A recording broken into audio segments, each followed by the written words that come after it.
Shane Carpenter with the honor of ringing the bell, Louisiana Tech's tradition to call the Bulldogs to battle, and today they do it for the final time this year at home.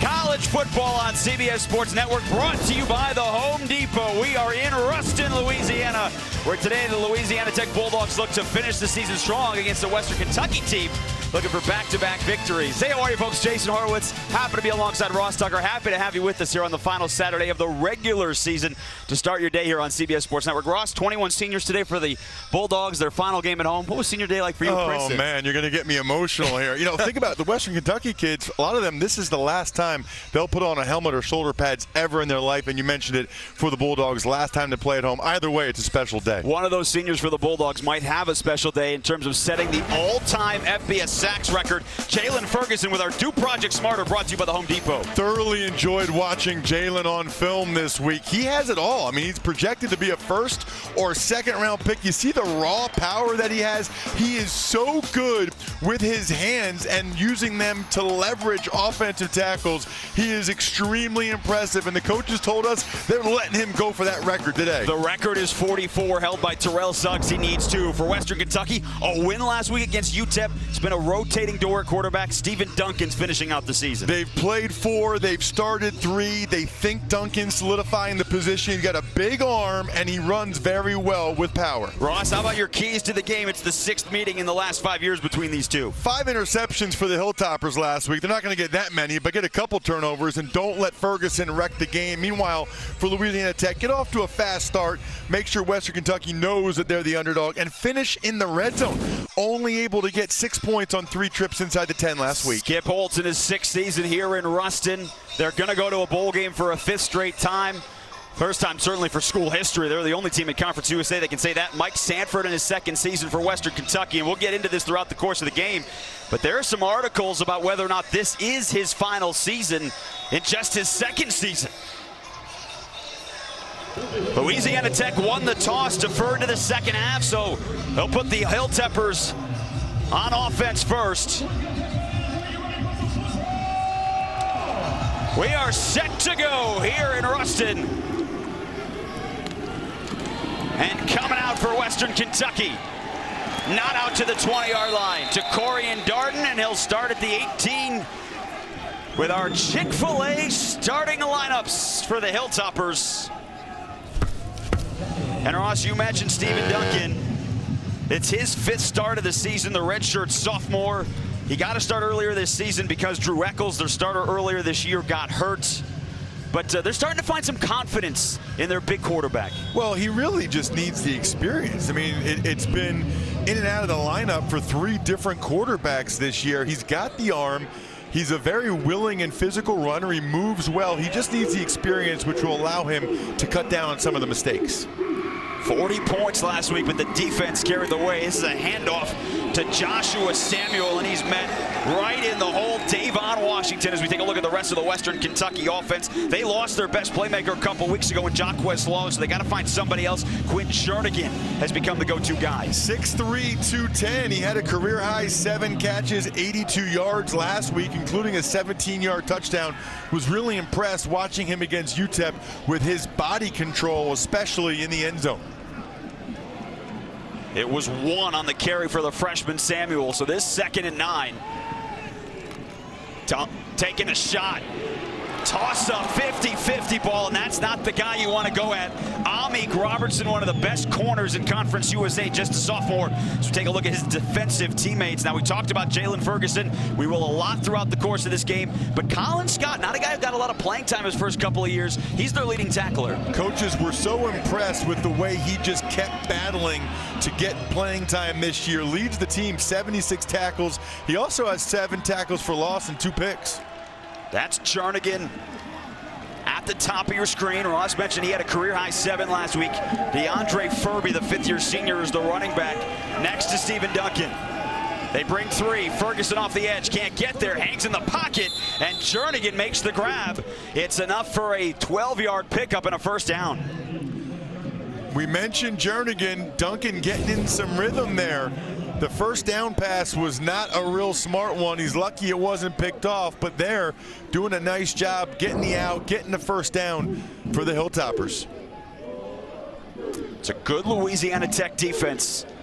They've been put in some bad spots this year, but they've been good all year. They hand off to Furby, and Ferguson pushing him back.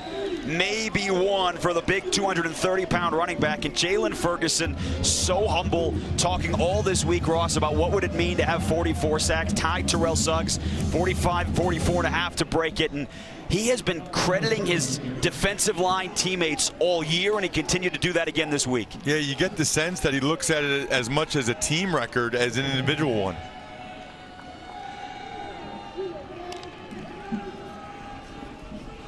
Duncan kept it himself. Emmanuel Turner on the other side along with Davon Washington.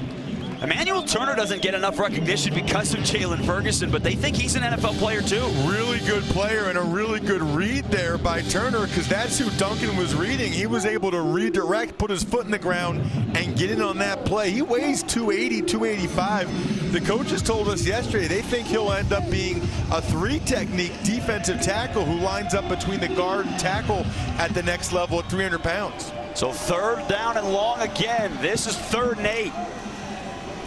Duncan back to the air, finds Lucky Jackson, and enough for another first down. Still fighting his way out to the 43. He picked up 13 and a couple of conversions here for Stephen Duncan to get going in the first quarter.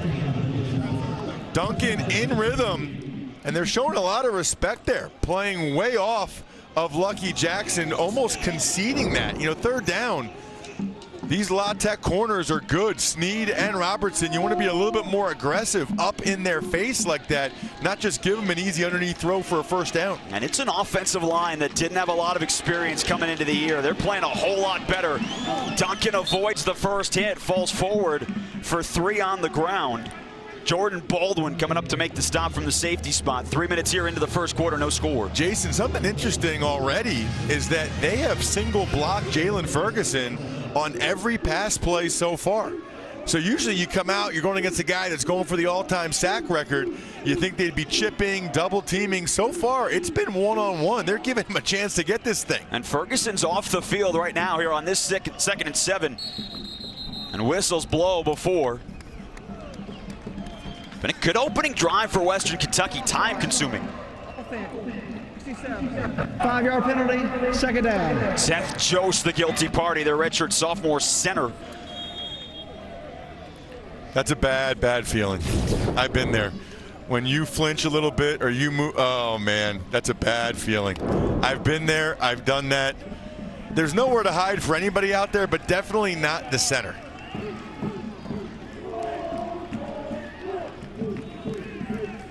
So back it up to 2nd and 12. Duncan fakes it, takes off. Stephen Duncan out to the 45, and this is a flag. 2 of them thrown. Ross, we might get targeting here early, and Duncan's still down. 4 flags that I see from right here. It was just quarterback power after they faked the pitch, and Duncan went to slide and took a shot. This is a team that has already gone through quarterbacks all season. You mentioned it off the open. They have played 4, and let's get the call. Personal foul, unnecessary with targeting, defense number 28. The play is under review. That's Jordan Baldwin.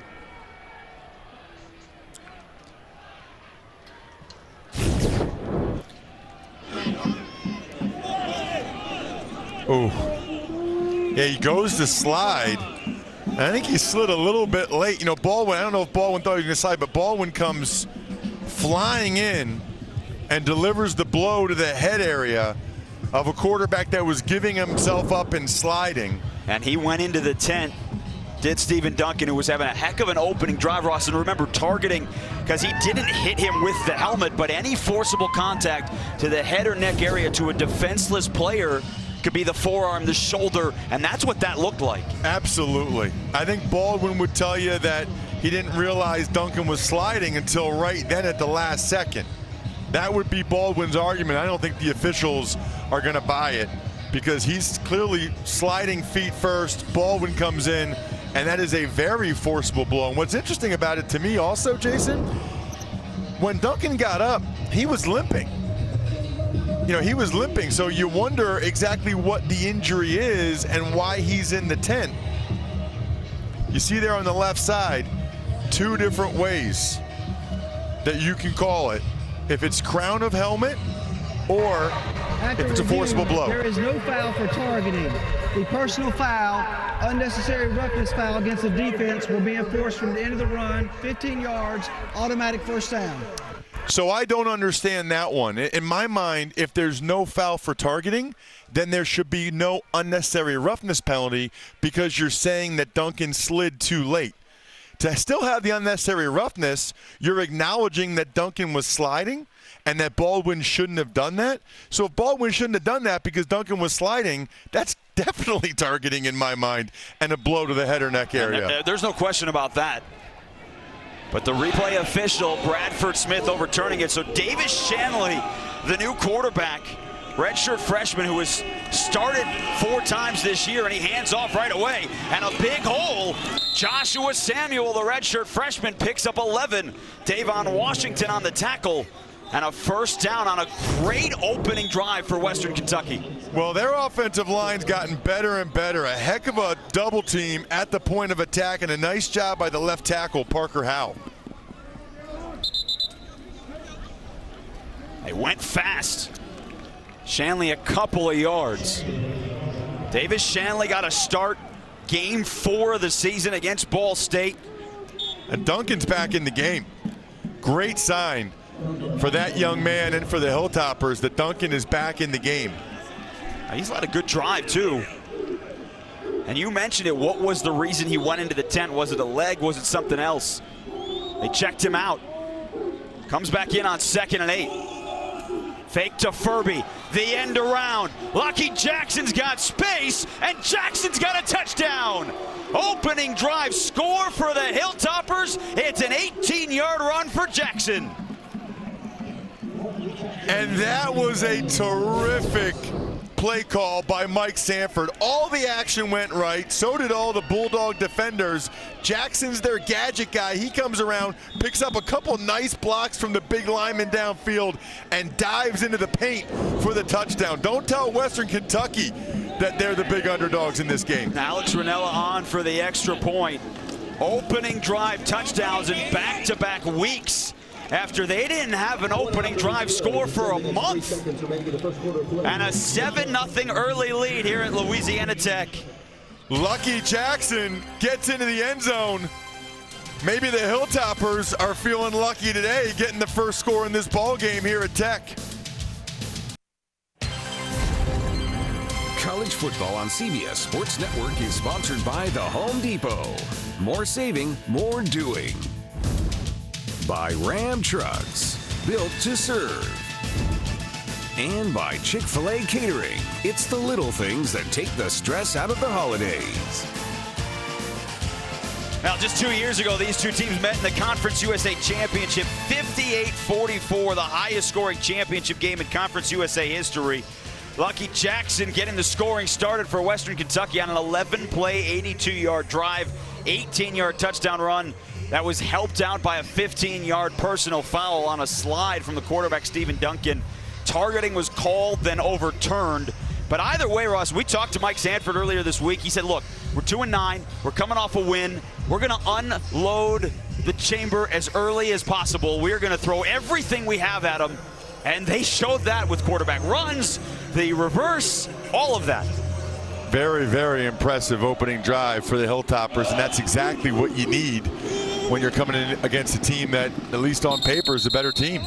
Praise Okori takes a knee, and so Louisiana Tech comes out to the 25 with a touchback. Time now to revisit our Chick-fil-A starting lineups.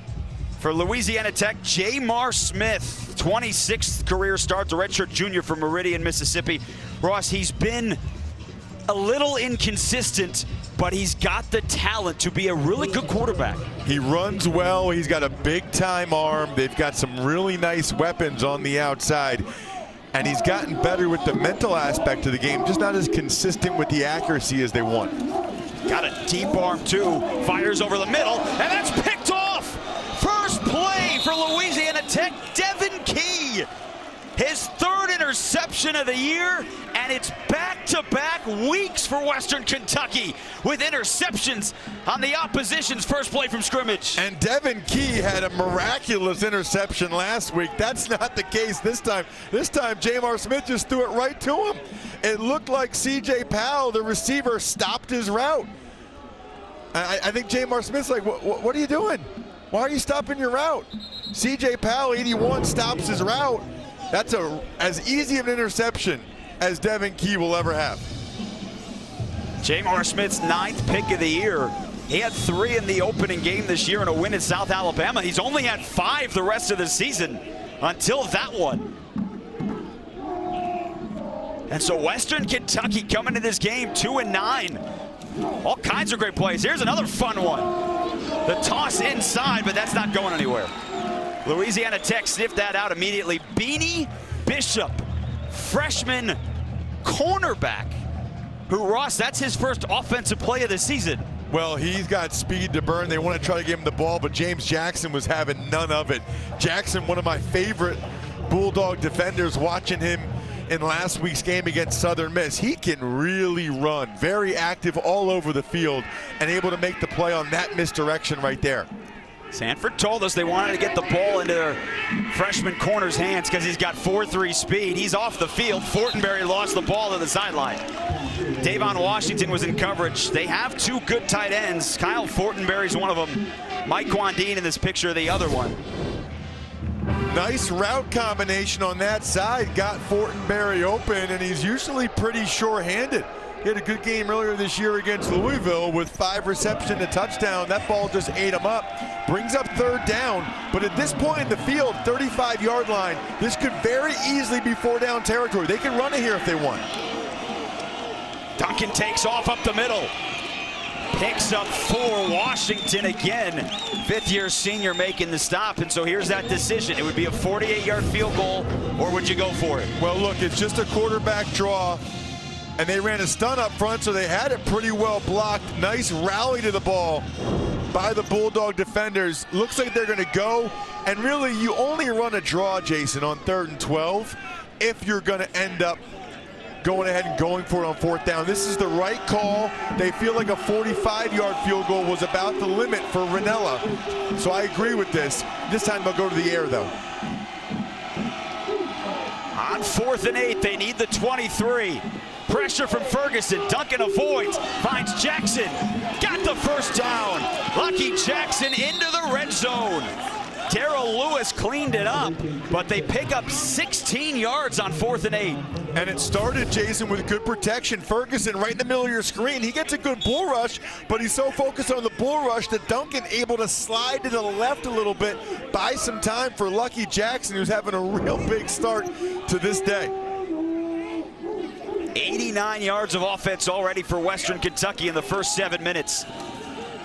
Duncan keeps it, reads it, throws it incomplete. Mike Quandine, the drop. Robertson was chasing him down. And you know what, Jason, you hear about RPOs all the time, run pass option. That right there was an RRPO, because there's the run option with the running back. Then Stephen Duncan, as he pulls the ball, runs down the line, he has the option to run. And then he can also throw the ball out to Dean like he did right there. So that was an RRPO. Well, you know, plays always have to evolve, right? Exactly. I'm sure next week it'll be the RRPPO in the championship game. On 2nd and 10, Duncan dumps it short. Fortenberry makes the grab. 3 yards, host of tacklers. Baldwin there, the first one. Stephen Duncan's looking real good here in the first quarter. Very comfortable. And he's getting good protection, standing tall in the pocket.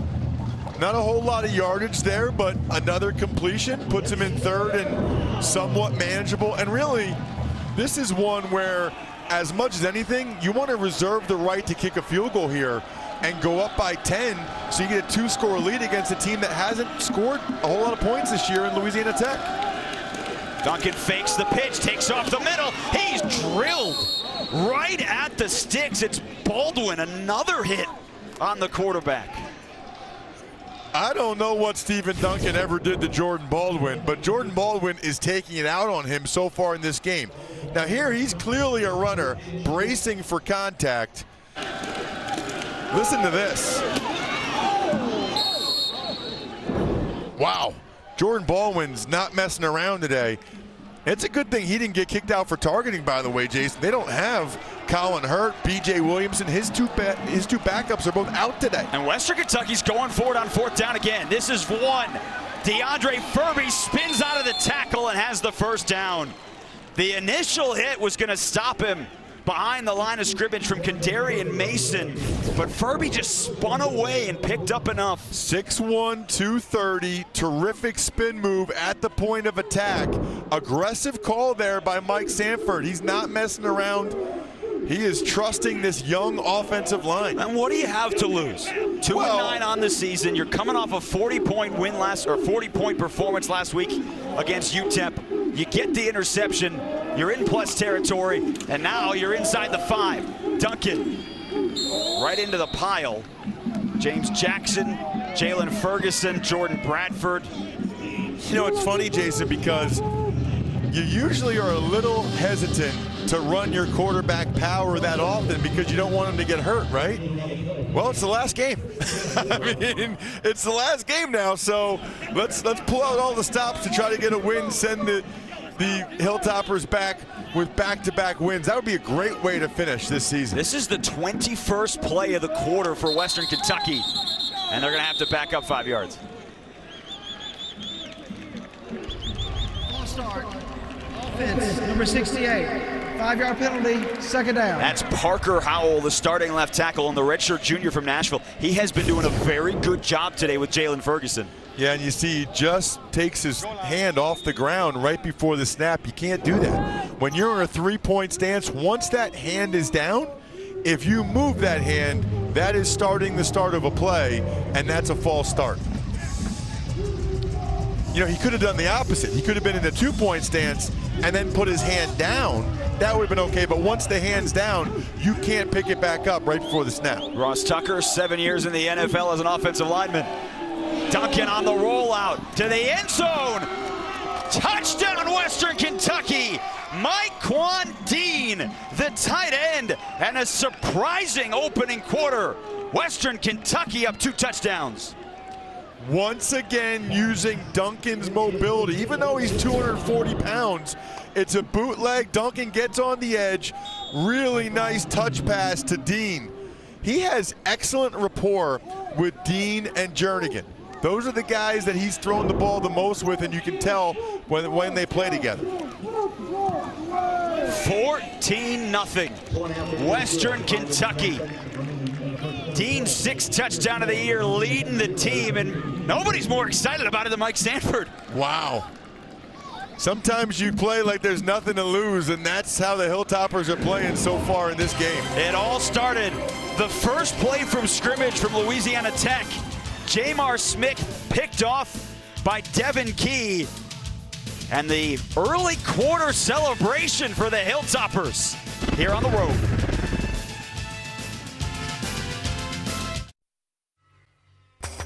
A new league offers new opportunities, and Tuesday night at 8 Eastern, CBS Sports Network live in Las Vegas for the inaugural Alliance of American Football quarterback draft. Franchises will select who will lead their teams under center only on the 24-hour home of CBS Sports. Our colleague Aaron Murray, part of the AAF, Christian Hackenberg, former Alabama quarterback Blake Sims as well.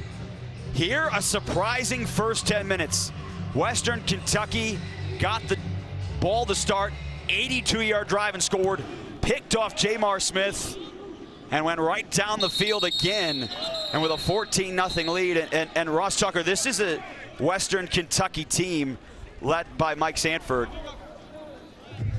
that a couple weeks ago, Ross, there were articles written about this team and Mike Sanford's job status. He's only in year 2, but they were a 1-win team, and it said it might come down to what they do in the last 2 weeks. Well, last week they beat UTEP 40-16. Today they're looking good at Louisiana Tech. Yeah, well, first of all, to me, in year 2 of any college coach, even here in Conference USA, I think it's crazy to talk about moving on from a coach after 2 years. But if that's the case, boy, these Western Kentucky players sure as heck are playing like they want him to keep the job. Second week in a row, they've come out roaring. It's a hard run by Israel Tucker as we take a look at the Bulldogs starting offense. We didn't get a chance to do this because the first play was an interception. Adrian Hardy, their go-to wide receiver. He was awesome last week against Southern Miss. He's got a team-high 927 yards on this season. The former Oklahoma signee has a chance to hit 1,000 yards in today's game.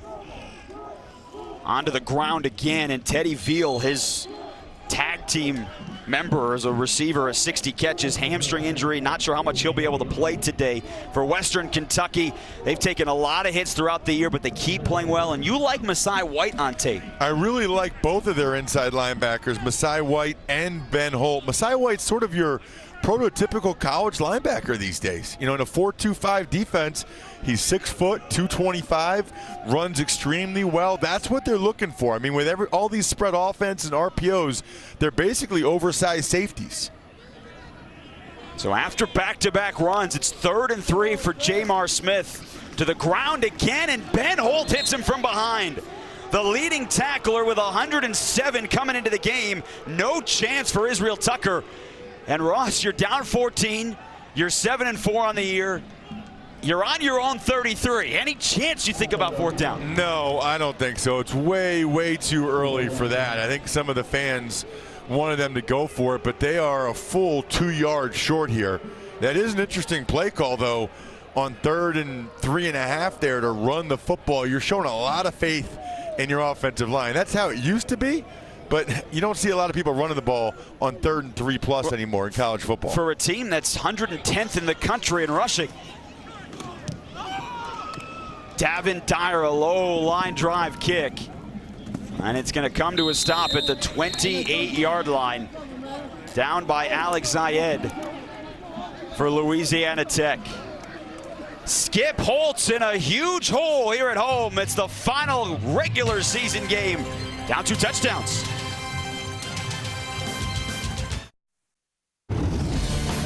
Might be 2-9 coming into this final game of the season, but they're 4 plays away from being 6-5. They had a 21-point lead against Maine in week 2. They lost to a good FCS team.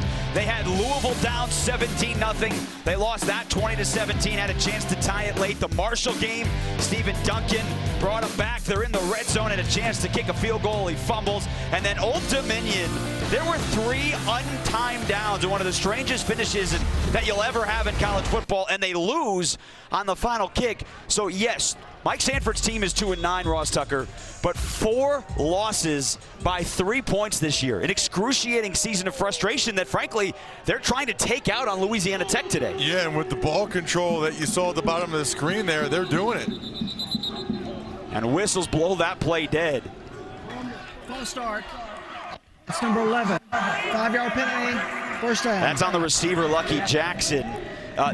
The only thing that Western Kentucky might have done wrong today, they have 3 false starts in the first quarter. And it's amazing that they still have 2 touchdowns. Yeah, seriously, I mean, you get penalties like that. Those are usually backbreakers. Makes it very difficult to get the 1st down after that. Hilltoppers are a team on the year averaging 20 points a game. Look like they're running the same play. They are running the same play. Duncan taking a shot off the pump fake, and it's too far. Mike Wandine was open. If it's dropped a yard shorter, that's going to be a 70-yard touchdown. Well, Mike Wandine is a truly unique athlete at the tight end position. He can really run. You know, talking with their NFL liaison, Zach Grant, on the field before the game, he said almost every scout that comes through asks him about Mike Wandine because they've seen the athleticism that he brings to that tight end position. 6'4", 240 pounds out of Tulsa. Handoff to Garland LaFrance, and he's running laterally. Davon Washington having a big impact here on this opening quarter. LaFrance, one of the 3 freshman running backs that they're really excited about for the future here at Western Kentucky. And now here on 3rd and long, 2 things. Number 1, Louisiana Tech has got to get off the field. And number 2, this is usually when it's Jalen Ferguson time. This is usually when you get a rush from him. He gets a chance to have a sack. And I'm looking out there right now, he's not even on the field. They got Willie Baker in there. They rotate by series at times. It's bad luck not to have him out there. Their backup Baker's a good one, but he can't get to the quarterback early. Duncan takes off. He's got a lot of space. Duncan goes out of bounds at the 35, about 3 yards shy of the first down. If he cut that upfield, he might have had it. Well, there's a huge space there because Tech ran a stunt on the left side. It was picked up very well. Duncan was about to try to give a little shimmy right there, I think, to try to get the yardage. Thought better of it, ran out of bounds. That's a heady decision there. Yeah, he doesn't need to take another big shot. He wasn't going to get the first down anyway. That's a veteran move. So for the first time here in this ballgame, Louisiana Tech's defense gets a stop. They force a 3 and out thanks to the false start on Western Kentucky. And Ranella punts it away, and C.J. Powell calls for the fair catch. Louisiana Tech has run just 4 plays here in the opening quarter. Can they get the offense going at home on Senior Day?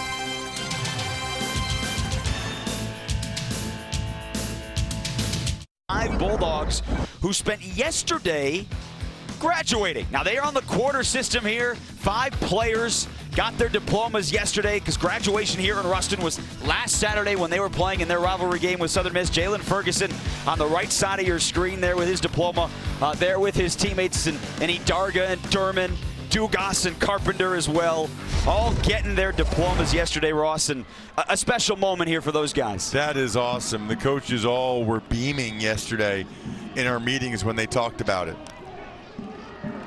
On the field, that's just the 5th play, and it's the first completion for Jamar Smith, but Adrian Hardy takes what could have been a 2-yard loss all the way out to the 35, but we do have a flag. It's coming back. It's going to be a block in the back by the left tackle.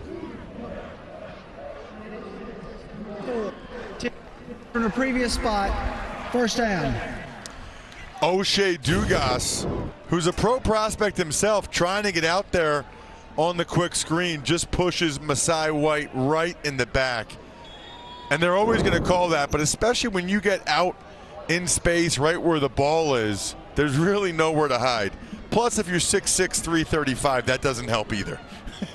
Well, when you're 6'6", 335, it's impressive to get out there. Yeah, exactly. Empty set. Dancy in motion. Smith pulls it. Eyes downfield. Still trying to make something happen. Launching it. Jump ball. And it's incomplete. Alfred Smith, the intended receiver, to Corian Darden in the secondary, and the coverage was outstanding. Nobody was open. That's exactly what I was looking at, Jason. It's crazy. You know, usually when a quarterback extends a play that long, somebody uncovers because it's so difficult to have to cover receivers for that long. But watch this. You know, they fake the bubble screen, and then when he starts to look downfield here, everybody's covered up. Look, everywhere you look, they're covered up. And that is really, really unique. You do not see coverage that good for that long at any level of football. And you wonder how much they'll miss Teddy Veal today. Again, has not played a snap here in the quarter. Looking for Smith down the seam, and it's broken up again. Same guy. Darden in coverage, hit him right when the ball got there, and it's 3rd and 20 coming up. That was a well-thrown ball by Jamar Smith. It's just a deep dig cut to Smith. The ball is in his hands, and a terrific play by Darden. Double coverage there at the catch point for Western Kentucky. Darden was really impressive. I called a game for Western Kentucky earlier this year against Marshall. He had 4 tackles, a tackle for loss, 2 pass breakups, interception. He does well when I'm here. And the interception when you're not last week. Smith, again, pressure comes. This time he's got nowhere to go. Has to eat the football. A sack for Western Kentucky. Well, so the thing you don't like there is it looked like Jamar Smith's eyes came down. And he started looking at the rush and starting to look where he should try to find room. Whereas if he just stepped up here, step up and throw it. But he's looking around to see who's coming to get him. Really what you want to do there is step up and then deliver the football to somebody. Or even if you just throw it away, you don't want to lose that yardage. Tech snaps it. This will be the final play of the quarter. Davin Dyer And a fair catch called for by Drell Green. And that's going to bring the opening quarter to a close. A dominant first 15 minutes. They rung the bell, call the dogs, but it's the Hilltoppers in command after 15 minutes here on CBS Sports Network.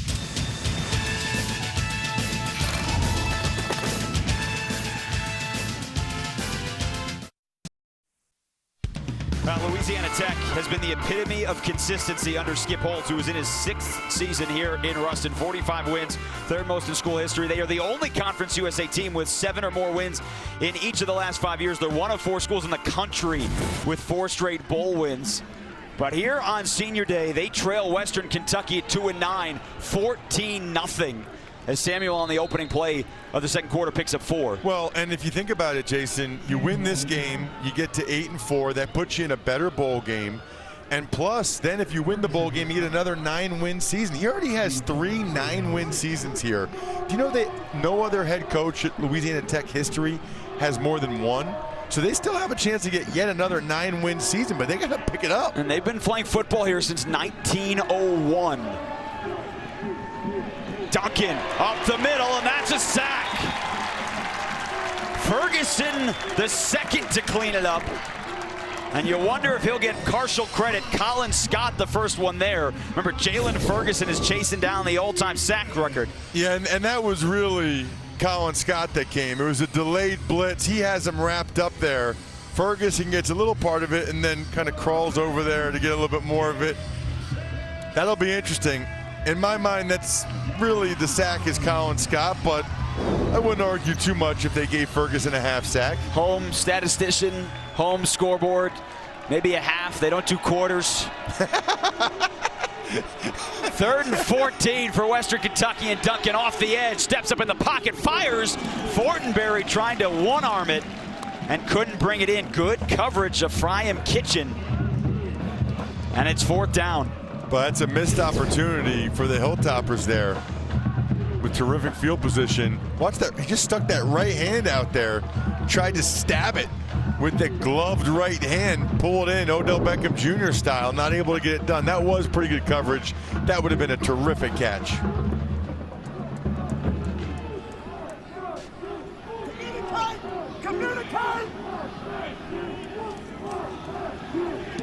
Ranella trying to pin Louisiana Tech inside the 20. And Powell calls for the fair catch at the 10. 43 yards on the punt, no return. All Hilltoppers so far here on the road.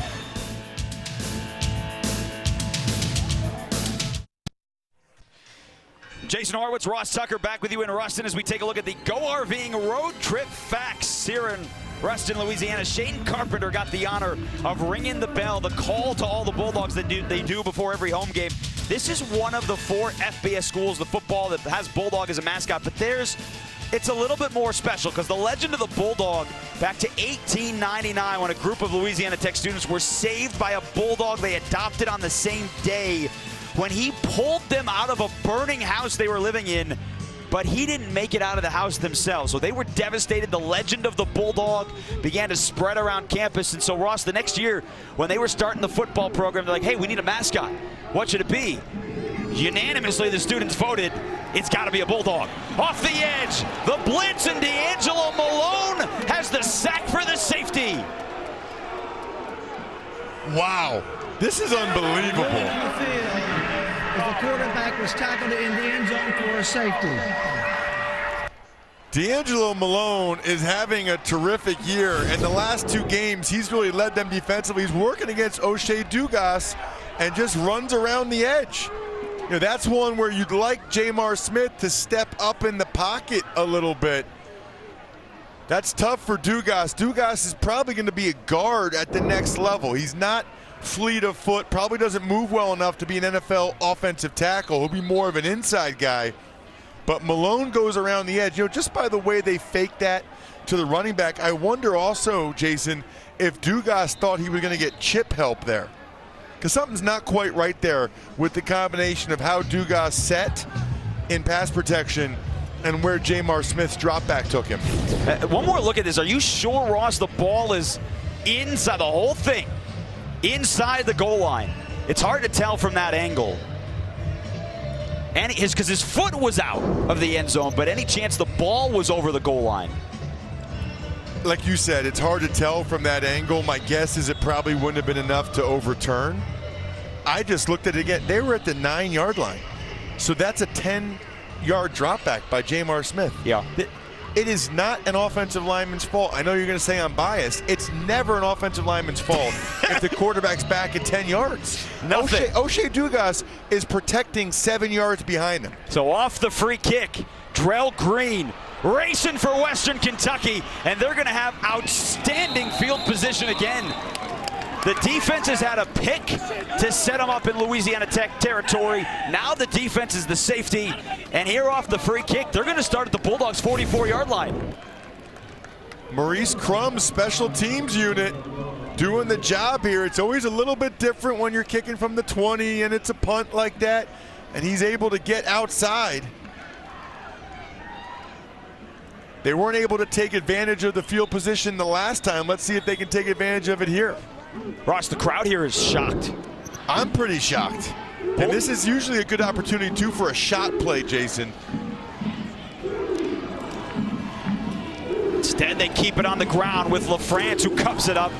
And Garland LaFrance, who's chopped down by Connor Taylor, gets it to the 37, so he picks up 7 on first down.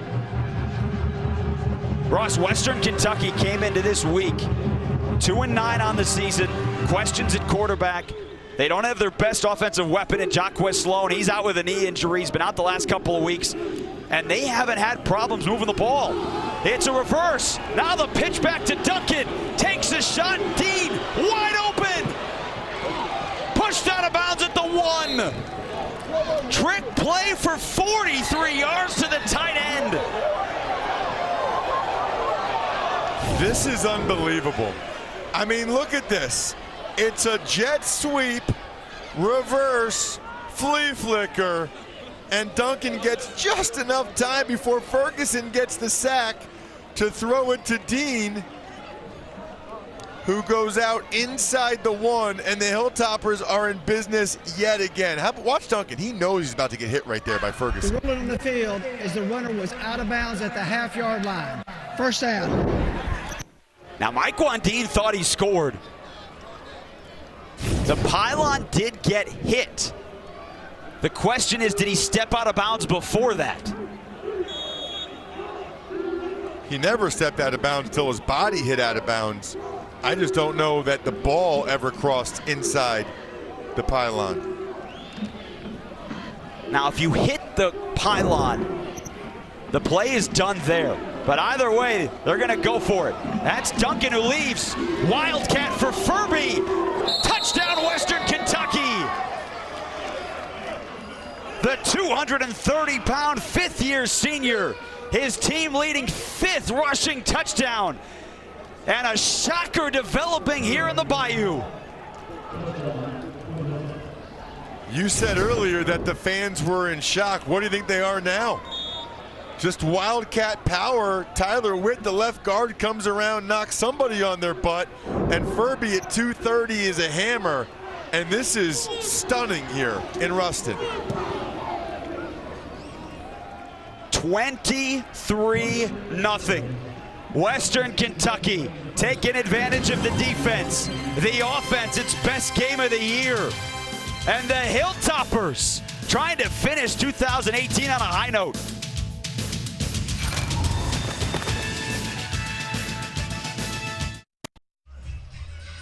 Now tonight at 7 Eastern, we switch from football to basketball. CBS Sports Network hits the hardwood. It's the Emerald Coast Classic Championship game between Cincinnati and Ole Miss. Who's going to go home with this year's title? Only on the 24-hour home of CBS Sports. Mick Cronin, one of the best coaches in college basketball.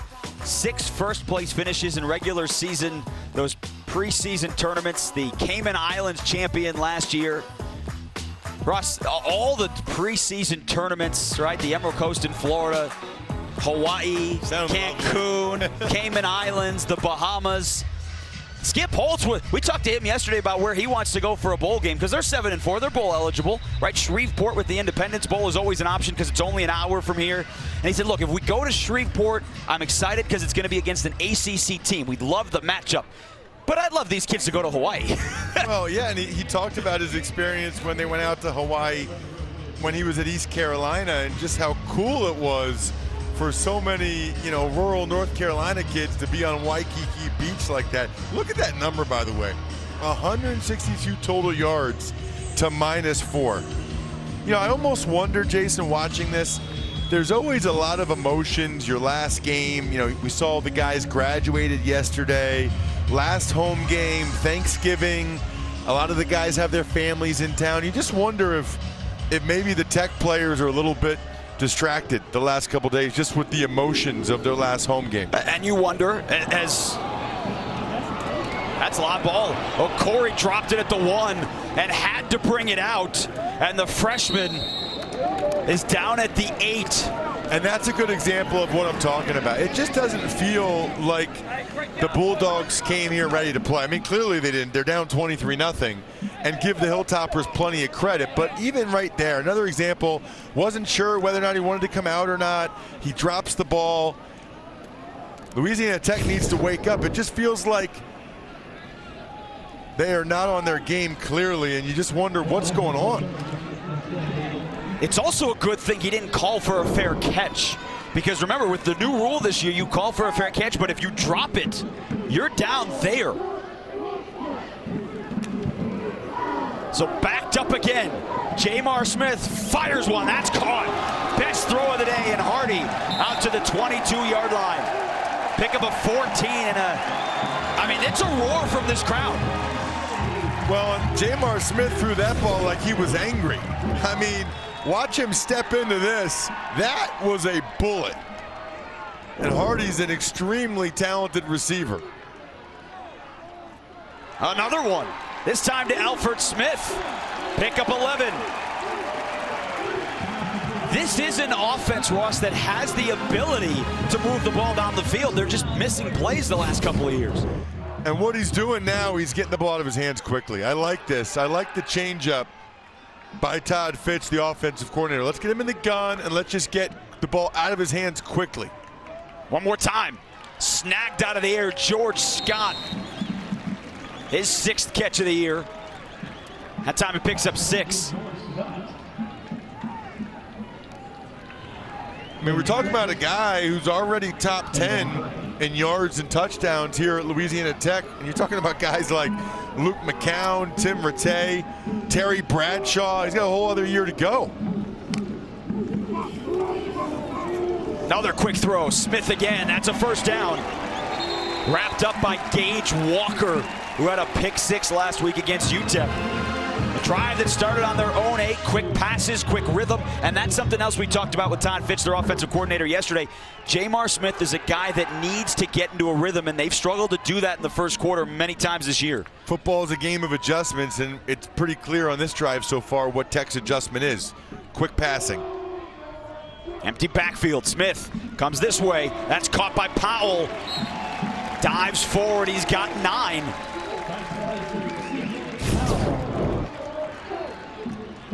Only a 4-man rush, and really, even if they had a good rush, there's not enough time to get there with how he's getting rid of the ball. RPO, and Powell slips up. But he did pick up the first down. Got the yard needed, so C.J. Powell, he'll move the sticks.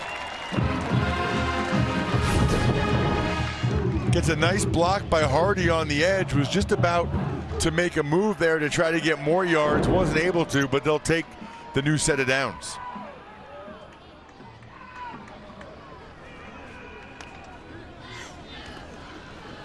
Pressure up the middle, hangs in the pocket, too high. First incompletion of the drive. Hardy, the intended receiver, and Roger Cray was in coverage. Perhaps it was too high, Jason, because really for the first time, Western Kentucky on this drive, they brought pressure. And it was their middle linebacker, Ben Holt. He came flying up the middle. Now, it was protected, but sometimes even just that threat of pressure or know they're sending him can cause a quarterback to be a little errant with the ball. Smoke Harris is on the field for the first time. Bottom of your screen in the slot. 5'6", 170-pound freshman. 2 catches this year. Both have gone for touchdowns. Looking the other way. Jamar Smith taking a shot, and it's incomplete. Over the head of C.J. Powell, and Smith thought he had a free play. Smith thought it was offsides.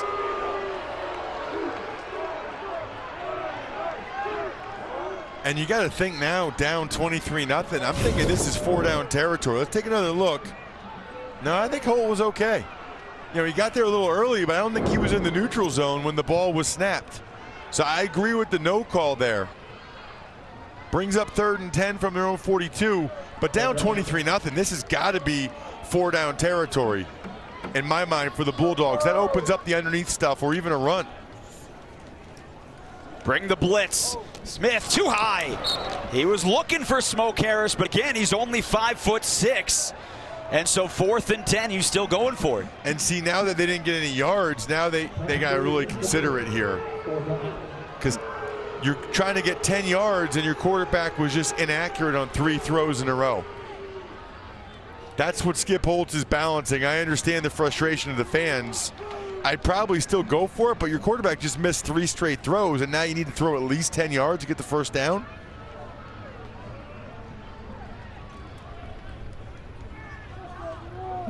So instead, they'll try and pin Western Kentucky inside the 10.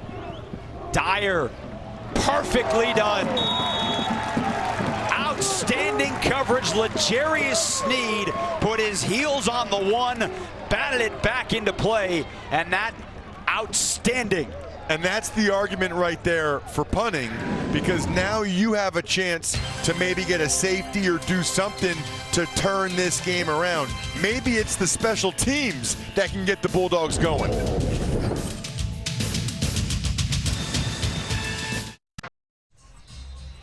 Mike Sanford, an offensive background, a quarterback himself, loves trick plays, and Ross Tucker, they have used them a lot today. Well, he told us that he was going to break them all out. They got the touchdown from Lucky Jackson on the end around earlier. Then he had the jet sweep, reverse, throwback pass where Duncan takes a shot from Ferguson but delivers the ball to Dean. Then even to go in on the end zone, Duncan was under center, starts to go out, and Furby gets the direct snap. Let's see what he's got dialed up for his own 1-yard line. Yeah, well, why not, right? It's more exciting to run a reverse in the end zone than it is to run straight ahead. Well, they'll do the straight ahead quarterback sneak. Stephen Duncan has been outstanding today. The redshirt sophomore, 7 of 12, 84 yards, the touchdown. He's also run for 32 yards, their leading rusher. And to your point earlier about some of the conjecture about Mike Sanford's job security, you know, winning, period, would be huge. Winning like this, you know, entertaining, a lot of points, and so far you're showing that you have a quarterback for the next couple of years in Stephen Duncan. And, you know, you take last week's win against UTEP, and the naysayers would be like, well, they're a 1-win team. You're supposed to beat a team like that the way they did. Louisiana Tech 7-4. Furby cuts it to the outside and gives the Hilltoppers some space. He picked up 7, so 3rd and 3 coming up before Durman made the tackle. That's a dangerous run right there. They called power and pulled the right guard. You know, one of the linebackers, Colin Scott, tried to run through on the backside to make a tackle in the end zone.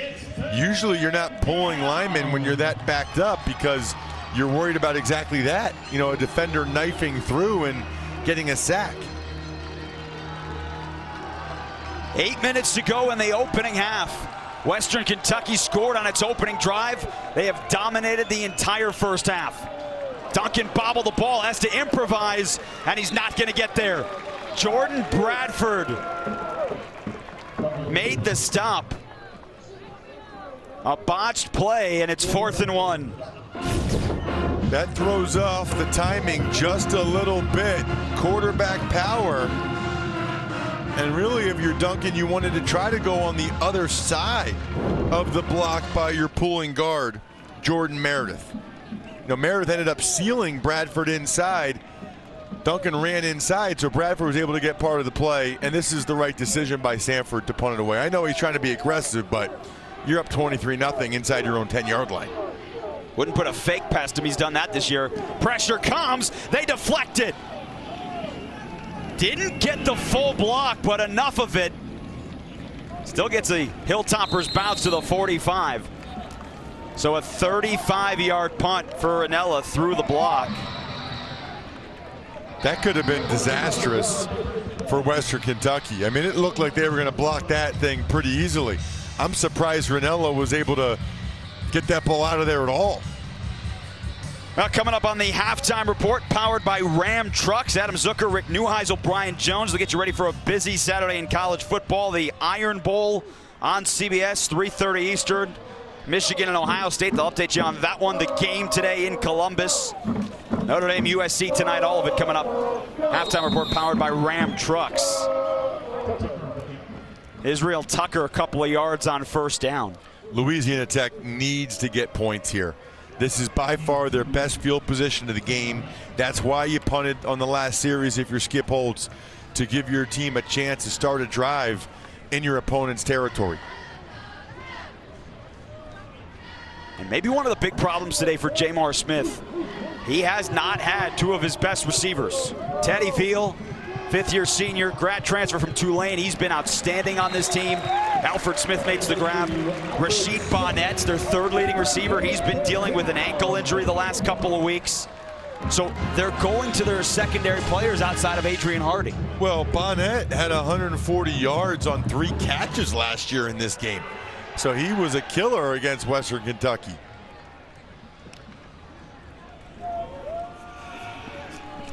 Smith back to the air. This time he finds Hardy. Farthest down the field that Louisiana Tech has gotten here in the opening half. Ruffin made the stop, but they get to the 21 and a first down. And if they're going to get back in this game, it's going to be those two guys doing it. Jamar Smith with another strike to Hardy, who's a redshirt sophomore, really, really talented, good-looking player, running a little comeback route there. Taking a shot to the end zone in the corner, and it's over the head of the intended receiver, Javante Woodard. Getting the start with Bonnet out today, and they thought they'd get Bonnet back. And again, Teddy Veal, he warmed up pre-game, dealing with a hamstring injury. They were hoping he'd be able to go, but over on the sideline, towel on his head, 60 catches on the year, 62, excuse me, to lead the team. That is rough, man. I mean, this is his last home game ever. He's a senior. I'm sure he wanted to play, but you know, hamstring injuries are really easy to aggravate. And he's their possession receiver too. Pressure, Smith takes off and not getting away. Jawan Jones, the redshirt freshman, with the sack, and he has now set the Western Kentucky record, most sacks by a freshman, with his 5th. And he is physically impressive. 6'3". Coaches told me before the game he's 278 pounds. Came to Western Kentucky as a linebacker, insisted on playing linebacker. Next thing they knew, he was over 250 pounds. They said, Jawan, we run a 4.25. You're not going to be a linebacker, dude. He's made a whole bunch of plays. They're excited about D'Angelo Malone on the other side as well. They think they've got 2 ends for the future. Malone had the safety here today. Play clock down to 2. Smith calling for the ball, and they got it off. Fires, and he missed. Well short of Woodard. 4th and 12. This would be a 40-yard field goal. And for now, it looks like the offense is staying on the field. Nope, now they're going to change their mind. You know, the tough thing right now, Jason, is that Jamar Smith is so inconsistent, right? He's got some great throws, and then some like that last one where he just threw it in the dirt, that it's hard to have a lot of faith when you have 12 yards to go that you can get it. I think they just want to get some point, something positive. Hale missed last week on a 29-yarder. This from 41, and he hooks it left. No good.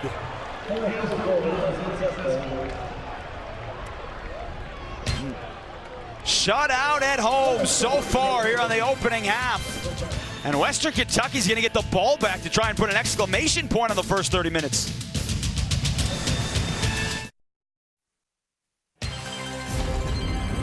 College football on CBS Sports Network is sponsored by Bud Light, reminding you not to drink and ride your horse. By Reese's Peanut Butter Cups. By Sonic, Sonic presents the quarter-pound double-stacked cheeseburger plus tots for only $2.99. And by Lilly Diabetes. Now that's Jalen Madden with Lindsay Schwepman. Her banana pudding won the inaugural Coaches' Wives Bake-Off, which included judges from the offensive and defensive line. Ross, I don't know, maybe it's the banana pudding. Something's in the banana pudding. That was Wednesday night. Banana pudding before every game for the rest of eternity for Western Kentucky, the way this game's going. 23-0 as Samuel tries the middle, maybe a couple of yards. You know, speaking of that, Todd Fitch, the offensive coordinator for Louisiana Tech, he said his favorite were the stuffing balls. And you and I had never heard of stuffing balls. No, and you put them in the oven, they're crispy. His mom used to make them, but his wife doesn't. Maybe that's the key. Maybe they needed some stuffing balls. And I told you that my favorite Thanksgiving side, because everyone's got to have a favorite Thanksgiving side dish, right? Yeah. Was the string bean casserole with the nice Velveeta on it. No. And you said anything that has a vegetable on it can't be a nice side dish. No, sausage filling. My Grandma Bachman sausage filling. Samuel for 4 more. Ferguson made the tackle. And before we get too far away from that, Thanksgiving, certainly holiday around the country, but for the folks here on CBS Sports Network, other sports networks around the country as well, it becomes a working holiday, and many thanks to the men and women here on our crew who were setting up here in Ruston for this game today on Thursday. Well said.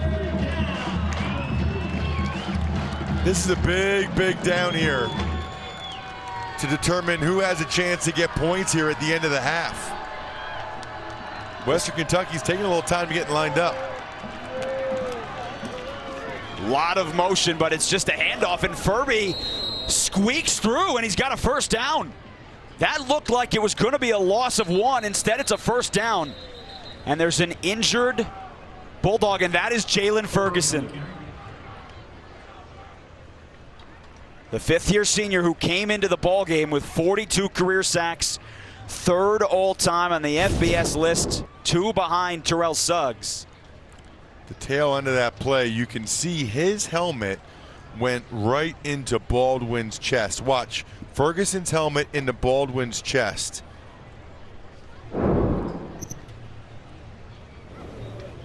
So Ferguson still being helped to the bench, but the guy that he hit, Ross, and you pointed that out, was Jordan Baldwin, and he's still down on the field. Sometimes it's friendly fire like that that can get you, and you never want to see any player injured ever, obviously, especially not a couple seniors on senior day, and someone like Ferguson who's got a very, very bright future at the next level.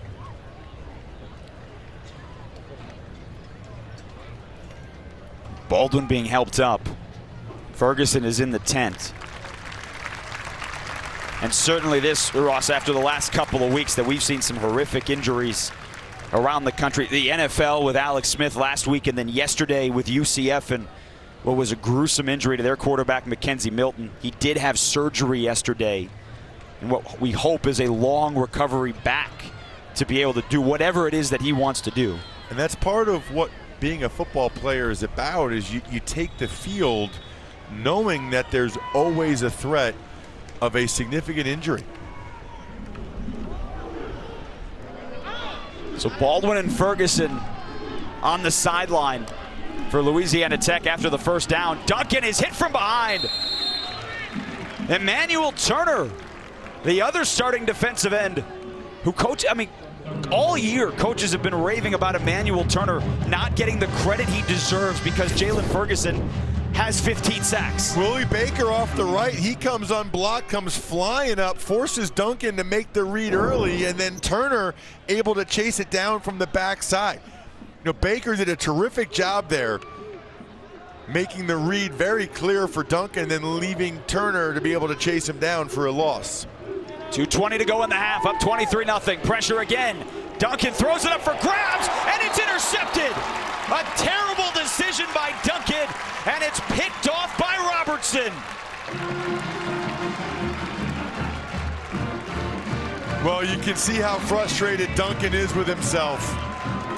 It was only second down, he's trying to throw the ball away. You know, it's a play action pass. He feels pressure. Here comes Turner.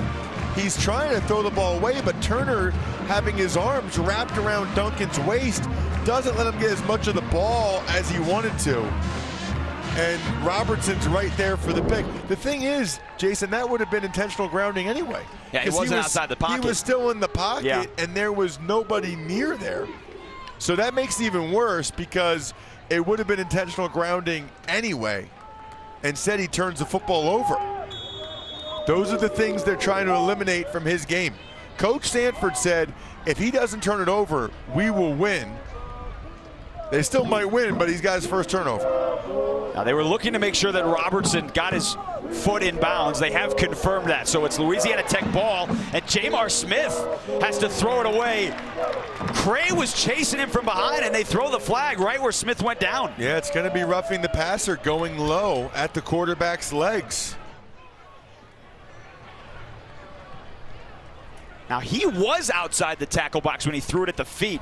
Personal foul, roughing the passer, defense number 24, 15 penalty, automatic first down. And you know, sometimes, Jason, cornerbacks like Roger Cray, they're not usually blitzing, they're not usually rushing, they don't even know sometimes about that penalty. I mean, they're aware of it, but the coaches aren't in the cornerback room saying, hey, when you blitz, don't go low on the quarterback. And that could have been bad because Jamar Smith was trying to slow up. That's back-to-back really poor decisions by the Hilltoppers, giving the Bulldogs a chance to get points here before the half. All three timeouts, 2:10 to go. Louisiana Tech will get the ball to start the second half as well, so the opportunity really to make a mark here on this deficit. Tucker spins his way forward for 6 yards. Julian Lewis making the tackle. I like the sound of that, by the way. We need to cut that and email it to me. Tucker spins his way forward for 6 yards. I never spun anything. Nor did they ever let you touch the football. Back to Tucker with a head of steam. Israel Tucker breaks through for a touchdown. Finally on the board. The interception leads to Tech points. They only needed 2 plays and 2 Israel Tucker handoffs after the penalty to go right up the field. Inside trap play, Ethan Reed with a terrific skip pull and pancake of Masai White for the Tucker touchdown. We love Tucker touchdowns here. My last name's Tucker, by the way, for people that just tuned in. Ross Tucker, one of a kind, folks. Israel Tucker's second touchdown of the year. Maybe that'll get them going. 23-7 here in Ruston.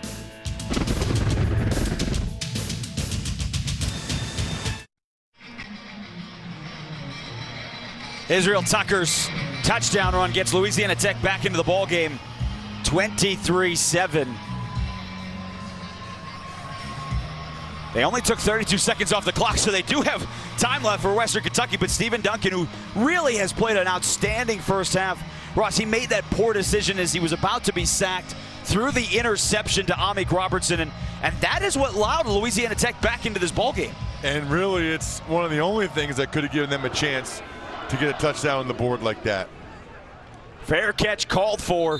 And so out to the 25. Go back to this touchdown run. Well, Tucker gets the credit, but let's look at the right guard, Ethan Reed. He's going to pull around on Masai White, and this is a beautiful thing. A little skip pull by Ethan Reed up on the linebacker, hands inside, drive your feet, drive, pancake, baby. That is what it's all about. What do you like more, Tucker touchdowns, Ross Tucker, or pancake blocking inside? I got to go pancake blocking. I mean, it's cool that a guy named Tucker scored a touchdown, but that was a beautiful pull and block by Ethan Reed. So Western Kentucky still has time. All three timeouts, 1:43. They have moved the football. Jackson, couple of yards.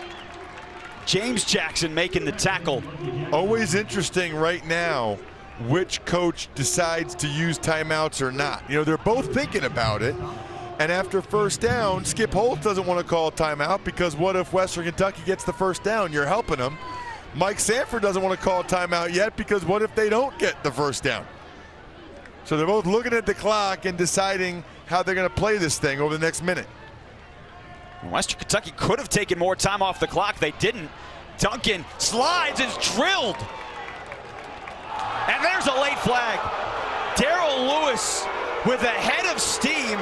The second time today that Duncan has been hit in the head as he's sliding. So I have a problem with this because he's sliding late. And, you know, last week against UTEP, he ran over a safety. So he's 240 pounds. You got to come with force. After the play, personal foul, unnecessary roughness, defense, number 38. 15-yard penalty, automatic first down. Now, Ross, they did not call targeting. All they called was unnecessary roughness. Right, take a look at it. And that was a really forceful blow to the head again. And it almost reminds me of the first one we saw. That's a shoulder right to the helmet of Duncan. The problem is you're playing safety, okay? You're sprinting 12 yards and the guy starts to slide. I know when we have it on slow-mo, it looks like there's enough time to slow up. I'm just telling you guys, I played.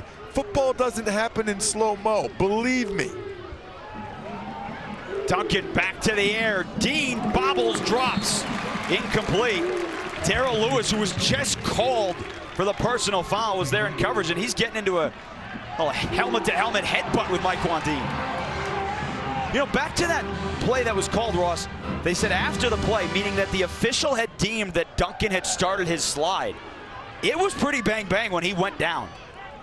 Right, and that would be another one to me if you're calling the penalty for unnecessary roughness, meaning you're hitting him late when he starts his slide. But if you've then how is that not targeted? Right. Because it's a forceful blow to the head or neck area. And if you've deemed that the runner is sliding, then you've deemed that he's defenseless. Timeout, Western Kentucky. Their first 30-second. Western Kentucky's taking a timeout. Mike Sanford wants to get this squad gathered and have some composure here. That's a weird timeout after an incompletion. Yeah, to me, there's no way. I mean, he doesn't know until the last split second whether Duncan's sliding or cutting back inside. But again, if you're deeming that he started his slide, then you're deeming that he's defenseless. And if you're deeming he's defenseless, then a hit to the head or neck area with forcible contact, which that was with your shoulder, should be called targeting. Correct. I don't think there should have been a flag thrown at all. Now he stays in the game, out of the timeout. Let's see what kind of trick plays Mike Sanford's got working. And instead, it's a false start. Offense, number 68. 5-yard penalty, second down. Fourth false start of the opening half by Western Kentucky.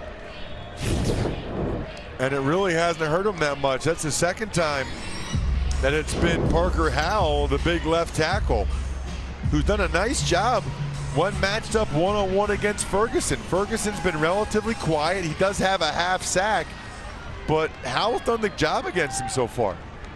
Ferguson not on the field for this second down and 15. Duncan is wrapped up. The ball's loose. Robertson hit him. The ball came out and Duncan falls on top of it. Check that. That's Furby, the running back, who's laying on top of the football. And now Louisiana Tech takes a timeout. And I bet Mike Sanford's heart just went up in his throat. Because you got this big lead. The only thing you can't do is turn it over. Amik Robertson. You got a 5'9", 180-pound cornerback getting in there and stripping the ball. And they are very fortunate that Furby jumped on. Look at Furby. He's right at his feet. That could have been disastrous for the Hilltoppers again. You know, we talk about game of inches. If that ball is 2 inches farther, Furby doesn't find it. How much do you want to bet that this is a run? You see Jalen Ferguson. They like to rotate based on series. We'll see if they have him out there for third and real long. That half sack, by the way, puts him at 42.5, which is tied with Javon Roland Jones of Arkansas State from a few years ago for the second most in FBS history since they started keeping track of sacks 20 years ago. Terrell Suggs, the all-time leader with 44. I mean, this has to be a run. On 3rd and 24. It is a run. It's a loss of yards. LaFrance brought down, and now that timeout taken again by Louisiana Tech. The last thing Mike Sanford was going to do is have any opportunity of A, turnover, or B, potentially stopping the clock. He wanted Tech to have to use another timeout. Remember this too, the last time Western Kentucky punted, Louisiana Tech got a piece of it. So we'll see if they come with the blitz again, because here's the thing, we'll see if they come with the punt block, I should say again. It's 4th and forever, right? So even if you do rough the punter, you know, they're only going to get 50, although that would be an automatic first down. That's a little different. So you're going to tell your guy it's okay to run into the punter. just don't hit him too hard and in the wrong spot. Let him come down with his foot. It looks like they're coming after it again. We'll see.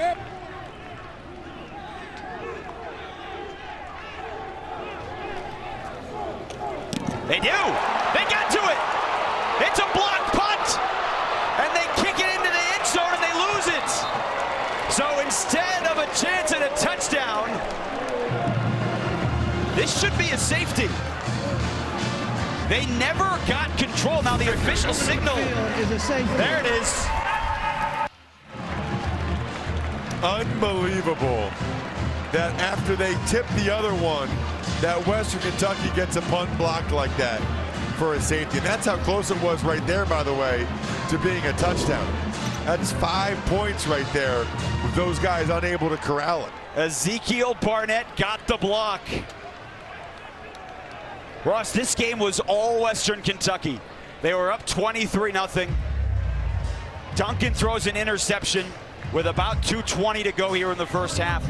2 plays later, Louisiana Tech scores on a touchdown run by Israel Tucker. Now, after the false start and the near disastrous fumble, they have the block punt. They get the safety. And oh, by the way, there's still 31 seconds. Western Kentucky's got a free kick from the 20, and Louisiana Tech still has a timeout. These are mistakes that you just can't make if you're trying to beat a really good team like Louisiana Tech on the road. And now, Tech's only down by 14 points. And we'll get the ball to start the second half. And they'll at least have a chance here to get points. We're going to have a ball game here.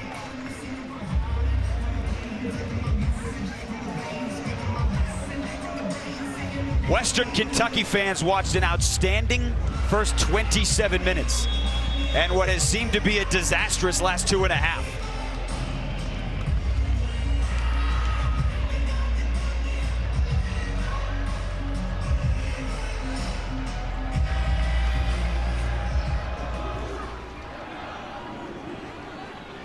A free kick from the 16 and ahead of steam.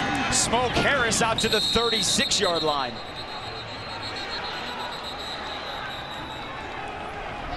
And the emotions are starting to fly a little bit in this one. We talked about this, Ross, all the frustration for Western Kentucky's season. Louisiana Tech last week had a fourth quarter lead in their rivalry game with Southern Miss. They lost that game 21-20. The competition's been flowing. They get off to such a poor start here at home. Spot Western Kentucky 23. The emotions on both sides of this game. And now we'll see what Louisiana Tech does with 23 seconds left. You should see pretty soft coverage from Western Kentucky. And if anything, you want to keep the receivers inside of you. You want to tackle them in the field of play. You don't want to let them get out of bounds. Now Rodney Burnett has come over to talk to their head linesman.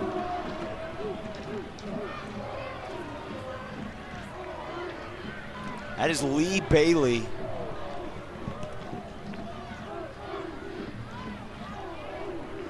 And he has injured something. He was grabbing the back of his leg. And so they will attend to their head linesman here, and the officials will adjust. They'll move around. They have a protocol for this. Yep, they'll play with 7 officials. They have a protocol for this. They always know, no matter which guy they lose, how they rotate around the field to make up for his loss.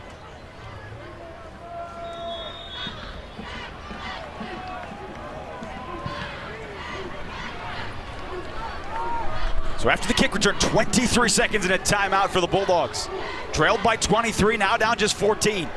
Smith, a shot over the middle. Alfred Smith breaks out of a tackle, and Alfred Smith inside the 35, down to the 33, a pickup of 31, 14 seconds to go. They'll spike it here, save the timeout. Now nothing went off the clock on that spike. Yeah, I mean, something has to go off the clock. But them saving the timeout there gives them a chance now. Please reset the game clock to 13 seconds. And there you go. There's the 1 second to spike the ball. And they were able to save that timeout, which is huge because it still keeps the middle of the field open here on this play. And you wonder if they want to get a shot to the end zone, because Bailey Hale, who last week made 2 but also missed from 29, today has missed from 41, their kicker as well. Hilltoppers showing pressure. They bring the blitz off the edge. Smith hangs in the pocket. To the sideline, it's caught by Hardy, who's out of bounds at the 16. They pick up 16 more and still 7 seconds on the clock with that 1 timeout. So you have a chance here to throw the ball anywhere you want, but if you throw it in the field of play, the guy has to go down right away. I mean, unless he's going to score a touchdown, he needs to go down so they can use that last timeout. Really only have time for 1 more play here. They're well within range for Bailey Hale, the kicker, who was made from 46 this year. This would be 33 if they don't pick up another yard. Smith, pressure off the edge, steps up to the end zone, and now just threw it away. Play only took 4 seconds, so now 3 seconds, and they'll trot out Bailey Hale. But Ross, what a turn of events for Louisiana Tech here in the final 2.5 minutes. Doesn't look like Jamar Smith was on the same page as his receiver there. But I think he was just throwing the ball away anyway. But man, you're right. They would have all kinds of momentum, especially if Hale can make this. From 33 to finish the first half with 12 unanswered points. And it's good. Louisiana Tech spotted Western Kentucky a 23-point lead. But at halftime, Bulldogs are down just 11 and will get the ball to start the second half. End of the first half, Western Kentucky leading Louisiana Tech 23-12. Back to our New York City studios on the other side. You're watching college football on CBS Sports Network.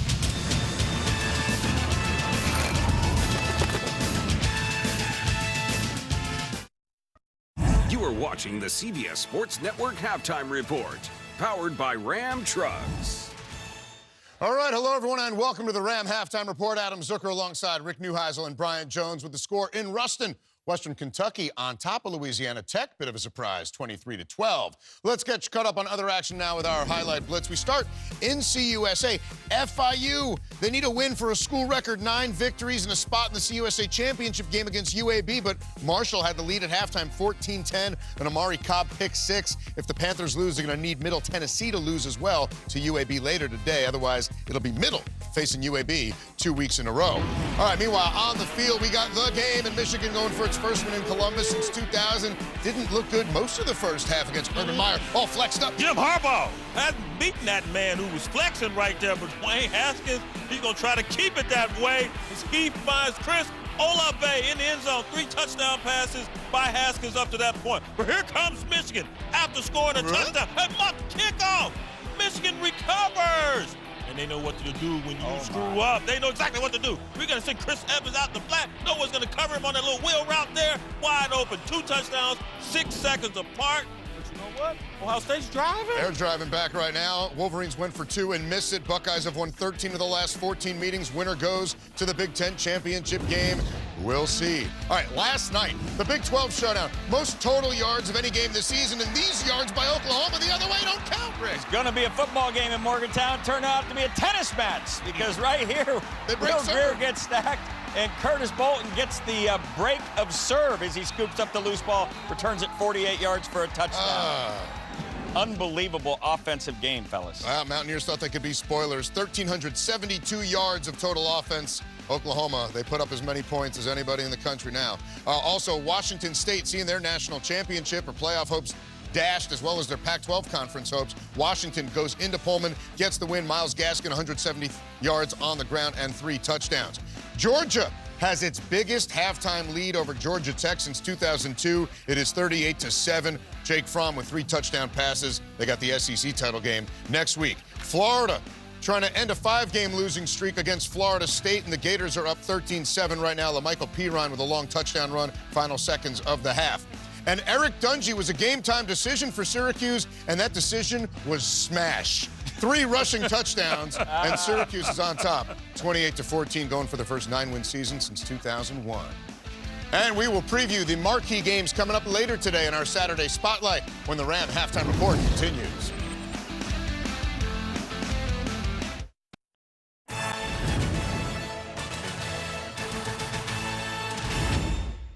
All right, welcome back to the Ram Halftime Report. A reminder coming up next on CBS Sports Network, it's SMU and Tulsa, followed by some hoops, and then it's back to the gridiron for Nevada and UNLV. Let's take a look at our Saturday Spotlight now, and we start with the game coming up on CBS at 3:30. It's the Iron Bowl, as Auburn is top-ranked Alabama square off in one of the most storied rivalries in college football.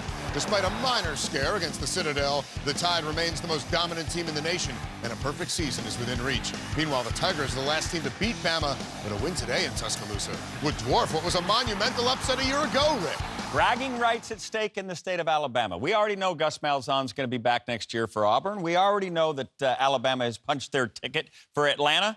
But what we also know is that Nick Saban, after losing the year before, wins by more than 25. I'm on Roll Tide. Yeah, I agree with you. Auburn's going to have to get to Tua Tagovailoa, and I'm not so sure they can do that on a consistent basis. He sounds like the genius from Princess Bride over here. On to another historic rivalry as number 3 Notre Dame and USC battle tonight at the Coliseum. The Fighting Irish certainly made their case to the committee a week ago, crushing Syracuse, and can all but clinch their first playoff berth by finishing the regular season at 12-0.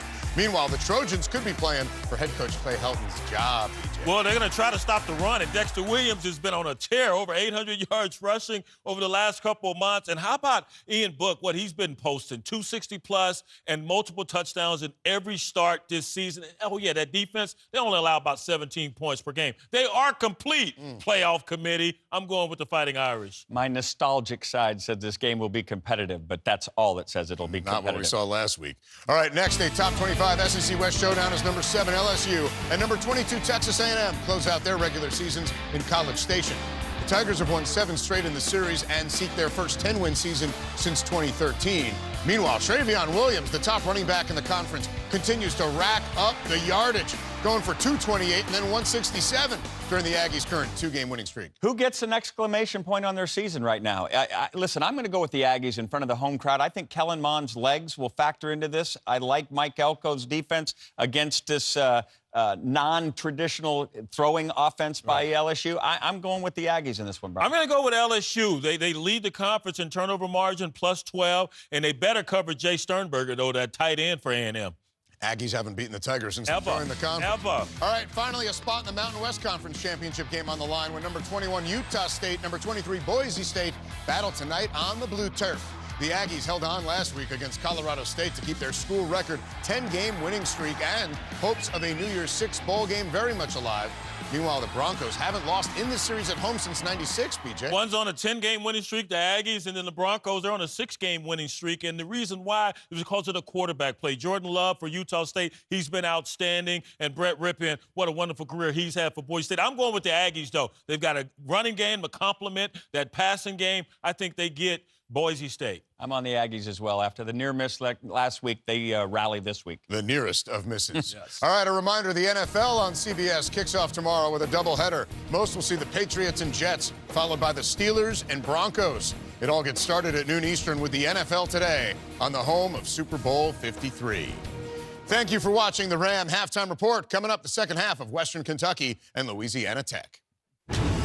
This has been the CBS Sports Network Halftime Report, powered by Ram Trucks. Back here in Ruston, second half about to get going. Louisiana Tech trying to mount a 23-point comeback. They're going to get the ball to start the second half when we return here on CBS Sports Network.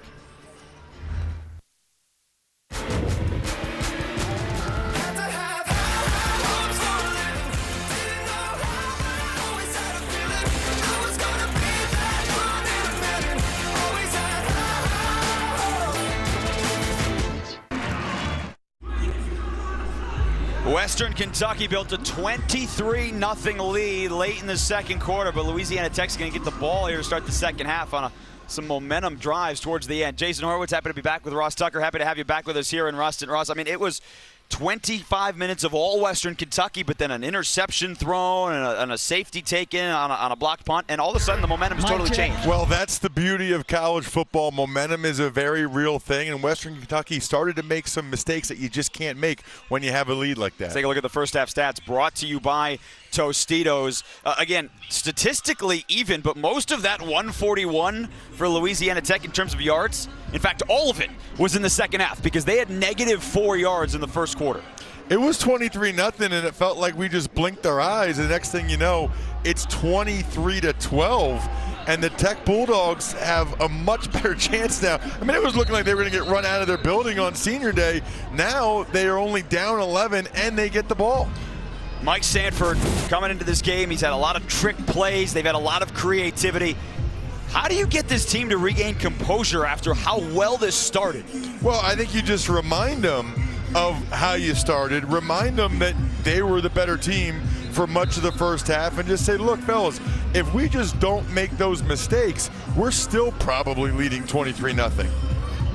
Skip Holtz on the other side again. You've got to be ecstatic if you're on that Louisiana Tech sideline because of the fact that you had nothing going your direction for the better part of 25 minutes. And yet you're going to get the ball back here, Ross, and if they score any points here on this opening drive, we're talking about a one-possession game. It's incredible. I mean, it really is. We even called that block punt, kind of knew that there was a chance that might happen after they almost blocked one earlier.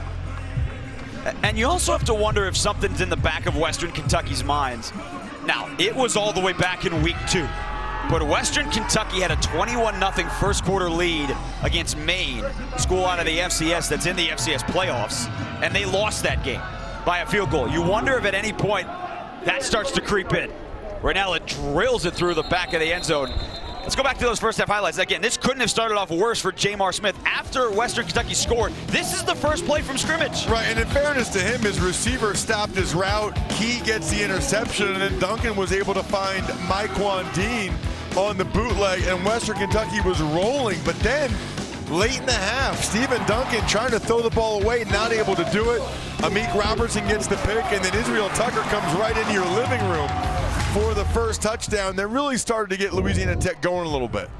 Opening half for Jamar Smith, 10 of 19, 119 yards, was sacked 3 times. They go back to Tucker. Evan Sainer gets him for a loss of a yard. Ross, let's revisit your keys to this ballgame. And you said, Jamar Smith, don't let him get comfortable and picking him, and they did that on the first play. Yeah, look at Western Kentucky. They got the pick early. They contained Jalen Ferguson for the most part. Louisiana Tech absolutely did not get off to a fast start. Allowed the first 23 points of the game, but they were better in the red zone.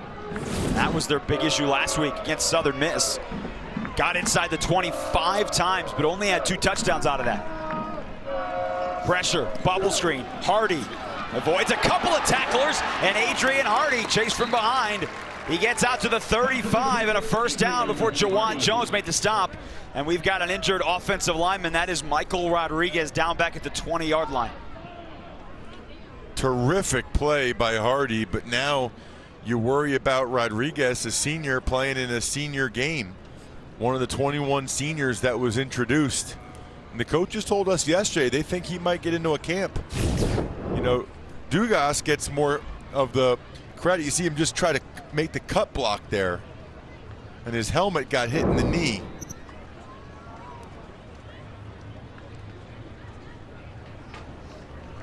There's Hanner Shipley, who's out there with him, who will come in to take over at right tackle. He's really favoring that leg. 5th-year senior out of LaPorte, Texas, 2nd-year starter. All at right tackle.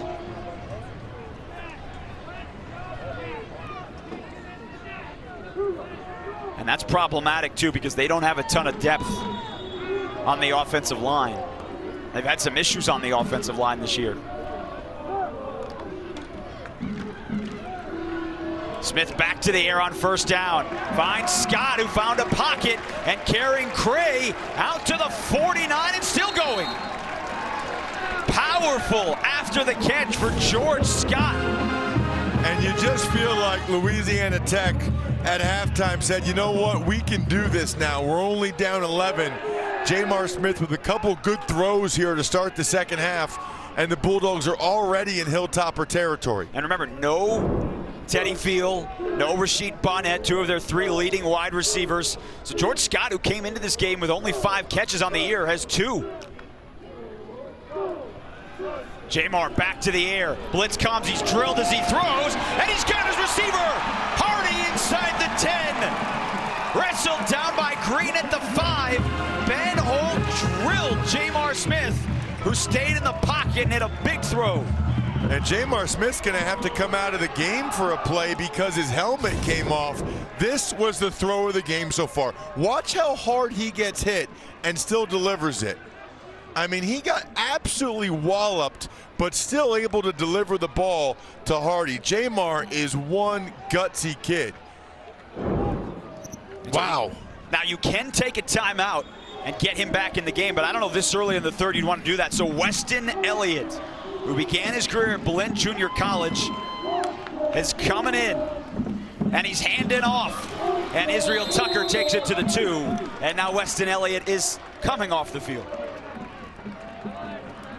Man, Jamar Smith, I'm still impressed by the play before. I mean, that's, you know, everybody wants to play quarterback. Everybody talks about you. You know, you're the homecoming king. You're the star. You got to take some vicious shots, man. I mean, that was no joke. But he's got his team with an opportunity to get within a score.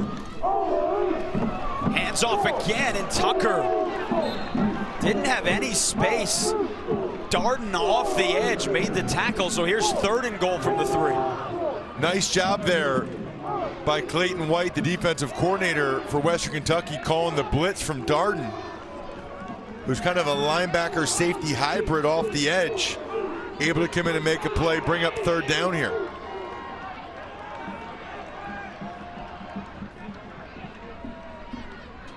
They had an extra blocker on earlier with Bobby Holly. He's come to the sideline, so it is 4 receivers on the field. Smith to the middle, it's batted up in the air.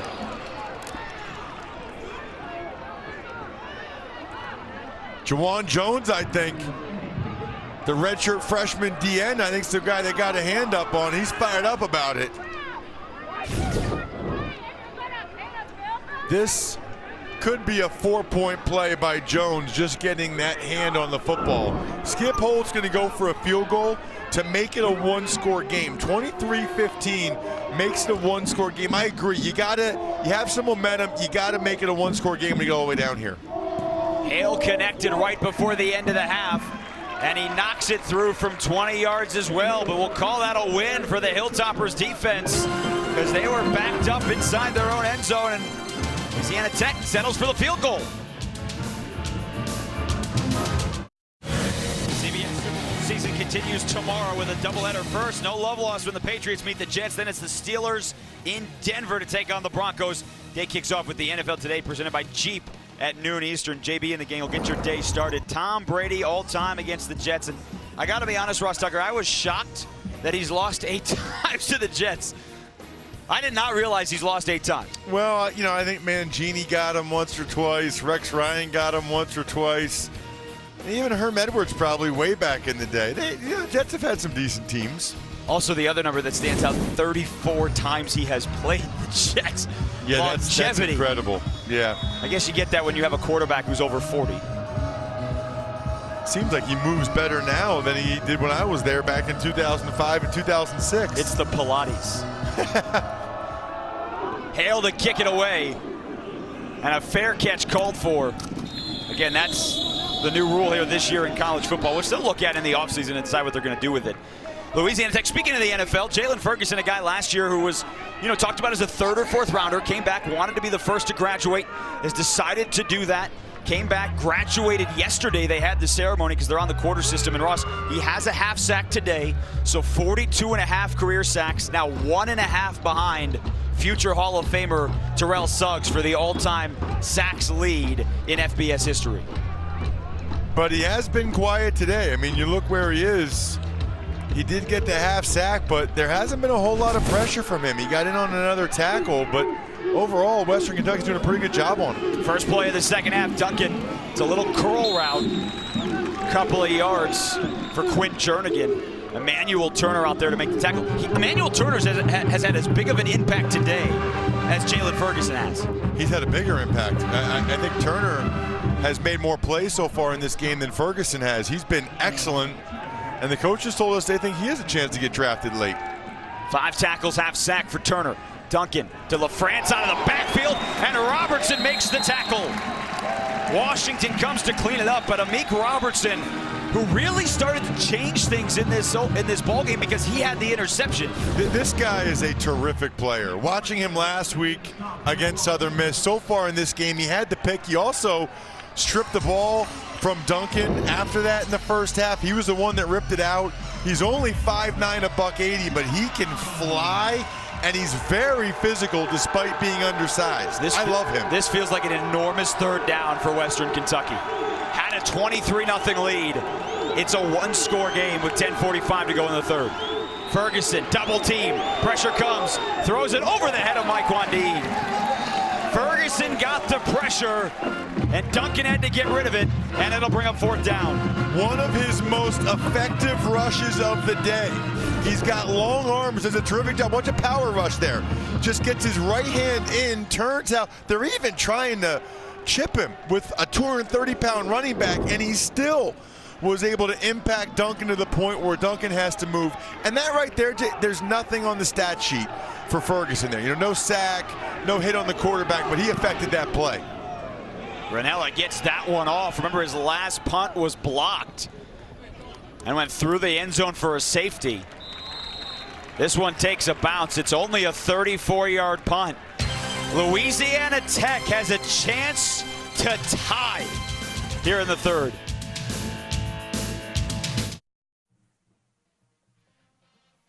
Hey, we got anybody else in here who wants to be a doctor? Anybody know? Hey, Joey Mack. Someday you want to look like that, don't you? Yes, sir. Okay, come on up here, man. He's got something to tell you. Yeah. Joe, congratulations. You're one of the first 30 to be in the med school here. Hey. That was back in September when Shaitu Malanpati, the team's orthopedic surgeon, told Joey McIntyre that he's been one of the first 30 students admitted to the new medical school that's in Bowling Green, done with University of Kentucky and Western Kentucky. And McIntyre, look at who's driven to succeed, brought to you by Acura. Now, he's a redshirt freshman in terms of football, but because of all the credits, Ross Tucker, that he brought into school and all the summer school and all that stuff, he's basically been on campus 2 years. He's 21 years old and he's going to med school. Wow. Doogie Howser. Doogie was 14. I mean, the kid has a 3.96 in biology. Are you kidding me? I want to know what happened to that one class. That one class he got a B in, or A-. That's incredible.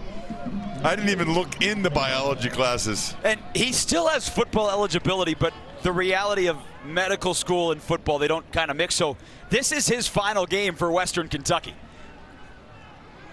Jamar Smith takes off across midfield, and it's enough for a first down to the 47. Sainer made the tackle. You went to Princeton. You took hard classes. Not biology. Part of being smart is knowing which classes not to take. You know what the most difficult, most failed class at Syracuse was? What? Beer and wine appreciation. Really? Yep. Constantly failed. Because people probably think it's not a real class, yeah. And then I can see that. On first down, out to Powell. And he trips up again. C.J. Powell, he's so fast that he can't get himself going. Second time he's tripped up around midfield. The turf monster keeps getting him. It's a home game, too. You'd think he'd have the correct footwear and everything ready to go. It did rain a lot yesterday. here in Louisiana. Yeah, you know what? I noticed that the turf was slick. Walking the field before the game, it was pretty slick.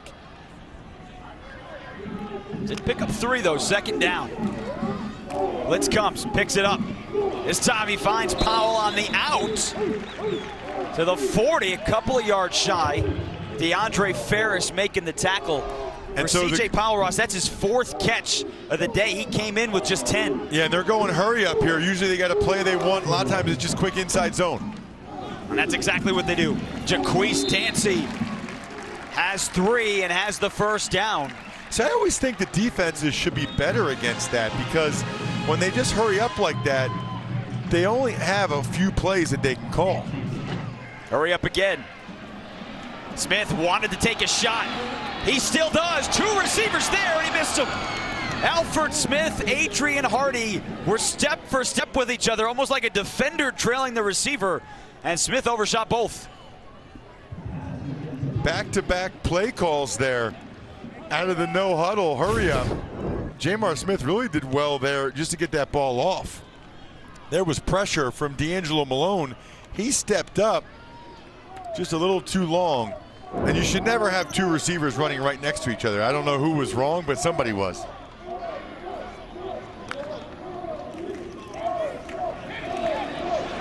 Hits the hole. It's a big one for Cam McKnight inside the 10.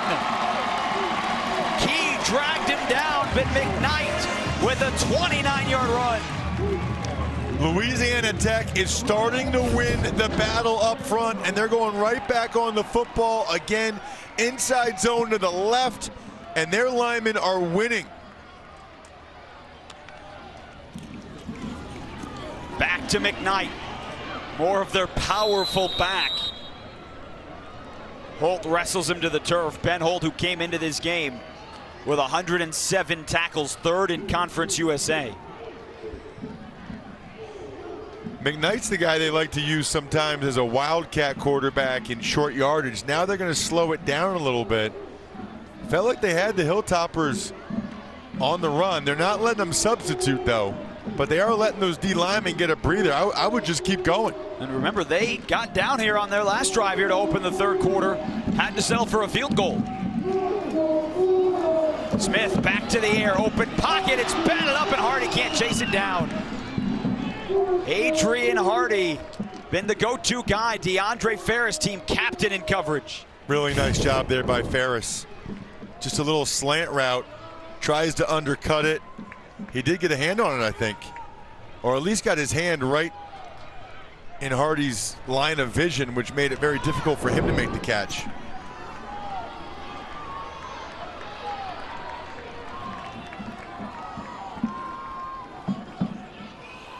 Hardy's at the top of your screen. Instead, Smith keeps it, driving towards the end zone, and he stops short. Smith put his shoulder down into the defender, and he's just shy of the goal line. Devin Key and Antoine Kincaid met him there. And they're going to go right on the ball here. This will probably be inside zone to the left again.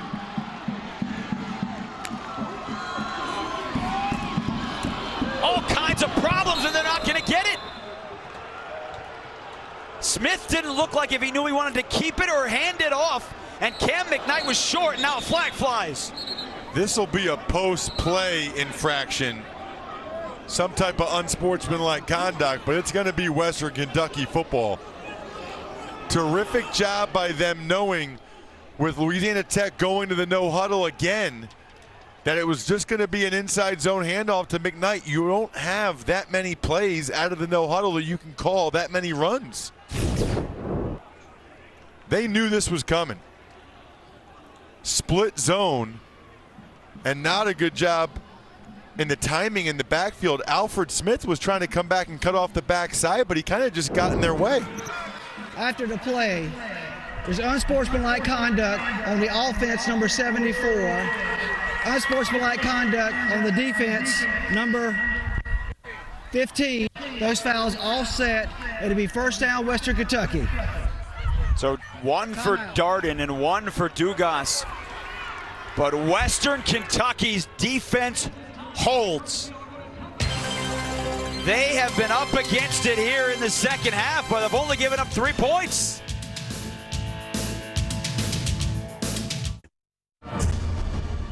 Let's take a look at our Dr. Pepper Fansville here in Ruston, Louisiana.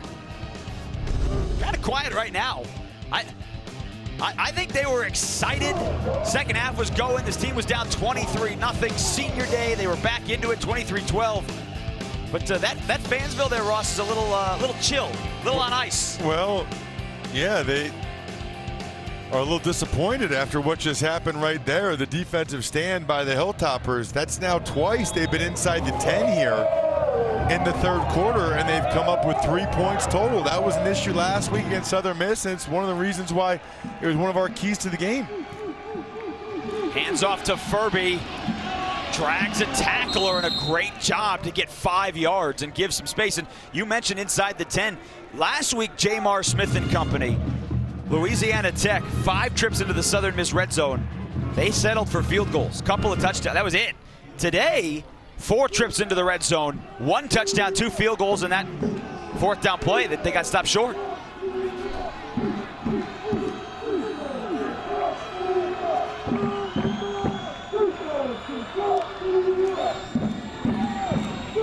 Back to Furby, and he's got a 1st down. Man, that is real frustrating if you're a defensive coordinator that you have them backed up on the half-yard line and they run 2 runs and get a 1st down. Give a lot of kudos to the Western Kentucky offensive line. That's a big-time job moving people to get a 1st down on 2 runs when you're backed up like that. And they're sticking on the ground. Furby gets it to the outside, out to the 16. Well, the other thing that Western Kentucky hasn't done since that early start, Ross, remember they had 11-play drive to open this game and it ended in a touchdown. They had the ball pretty much the entire first quarter. The offense hasn't really stayed on the field since that point. You're right. They could really use a long clock-eating drive here to get points, to go back up by 2 scores. Duncan, downfield, open receiver, and he missed him. Quinn Jernigan had beaten Amik Robertson, and Duncan overthrew him. That was a run-pass option there. Duncan elected to pull it. They had what they wanted on the outside. Not an easy throw when you're on the move like Duncan was, but you got to keep it in the field of play. I mean, anything inside would have been fine. The only place you can't throw it is outside. And he knows it. Duncan making his 5th career start, the redshirt sophomore. His 3rd straight game as the starter. Back to the air. It's a lob. Jernigan with a head of steam right at the sticks. I think he's short. It's close, but I think he's short. He's also down on the ground.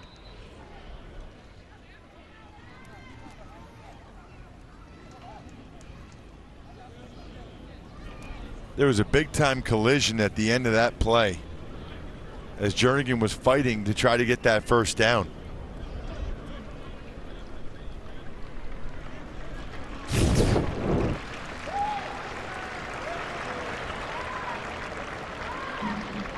Colin Scott and Darrell Lewis sandwiched him.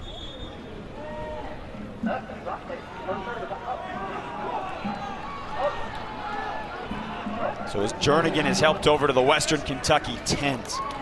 They were short. And they needed to sandwich him to keep him short of the line to gain. They had to be aggressive and make the tackle right there and force a punt. And every punt's really been an adventure for Western Kentucky. They have had protection issues. At some point, Louisiana Tech's going to come after another one. 1 tipped, 1 blocked. A little bit of a high snap. Ranella, a good job to get it away.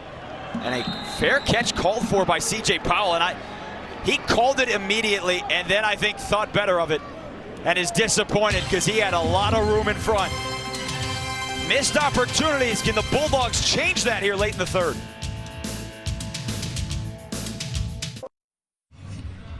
Back here in Ruston, Western Kentucky leading Louisiana Tech 23-15 along with Ross Tucker. I'm Jason Horwitz. Take a look at today's quarterback comparison brought to you by Sonic. Stephen Duncan got out to a great start. He's had some struggles coming back a little bit. Jamar Smith didn't complete a pass in the first quarter. Has settled in, but Ross, he's missed some opportunities as well And they've gotten into the red zone twice here in this third quarter and have settled for 3 points. Right, and that's got to change, and probably change starting with this drive. They got to be able to get in the end zone. I mean, they still only have 1 touchdown today. A couple of field goals, a safety.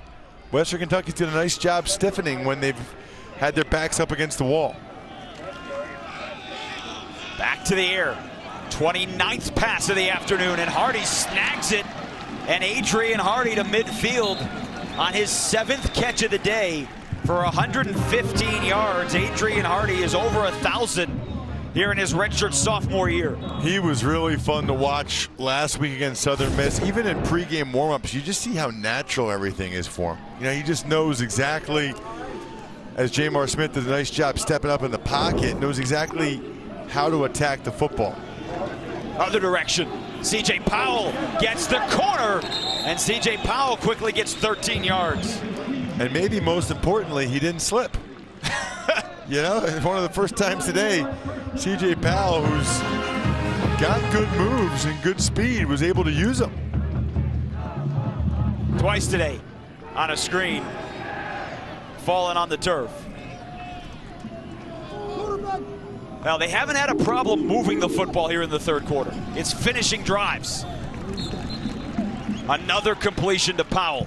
And you start to wonder, too, how long this Western Kentucky defense can hold up, because the offense has not really been able to possess the football at all. They've been on the field the entire third quarter. Powell's got a career-high 6 catches this afternoon.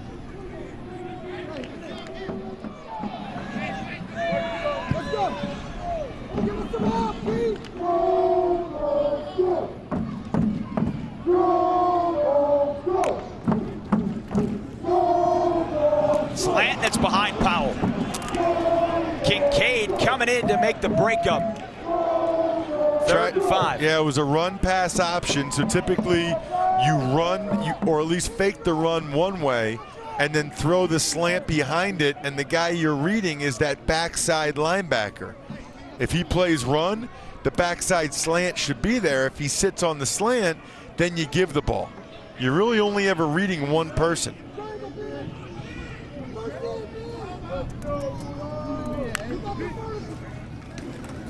On 3rd down, pocket holds, it's a low throw. Crowd wants a flag on Kincaid, none comes. And it'll bring up 4th and 5, and this is about a 50-yard field goal. And Skip Holtz told us yesterday, hey, look, we think he can make it from 50. It would be a career long, but it looks like they're going to try for it. Wow. This surprises me. You know, given the issues they've had with kicking, I would think that they would go for it here. They're down by 1 score, being a touchdown and a 2-point conversion. And given the issues that Hale's had, I think I would have gone for this one. His long this year is 46. Last year at Eastern New Mexico, he hit from 48. This is from 50, and it's no good. Never had a shot. That's 2 that he's really hooked to the left.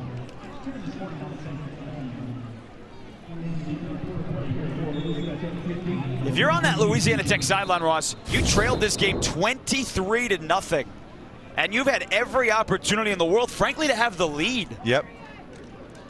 And you wonder now if it comes back to haunt them that they're not taking advantage of these opportunities here in the third quarter. And finally, Western Kentucky actually gets some decent field position. We'll see if they'll go back to some of the more aggressive play calling that they had earlier in the game that got them this lead.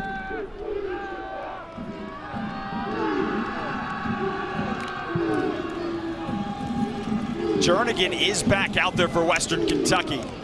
They keep it on the ground with Gino Appleberry. Colin Scott made the tackle. And an injured Louisiana Tech defender. It is Colin Scott, their leading tackler. Looks like he's holding his right wrist there.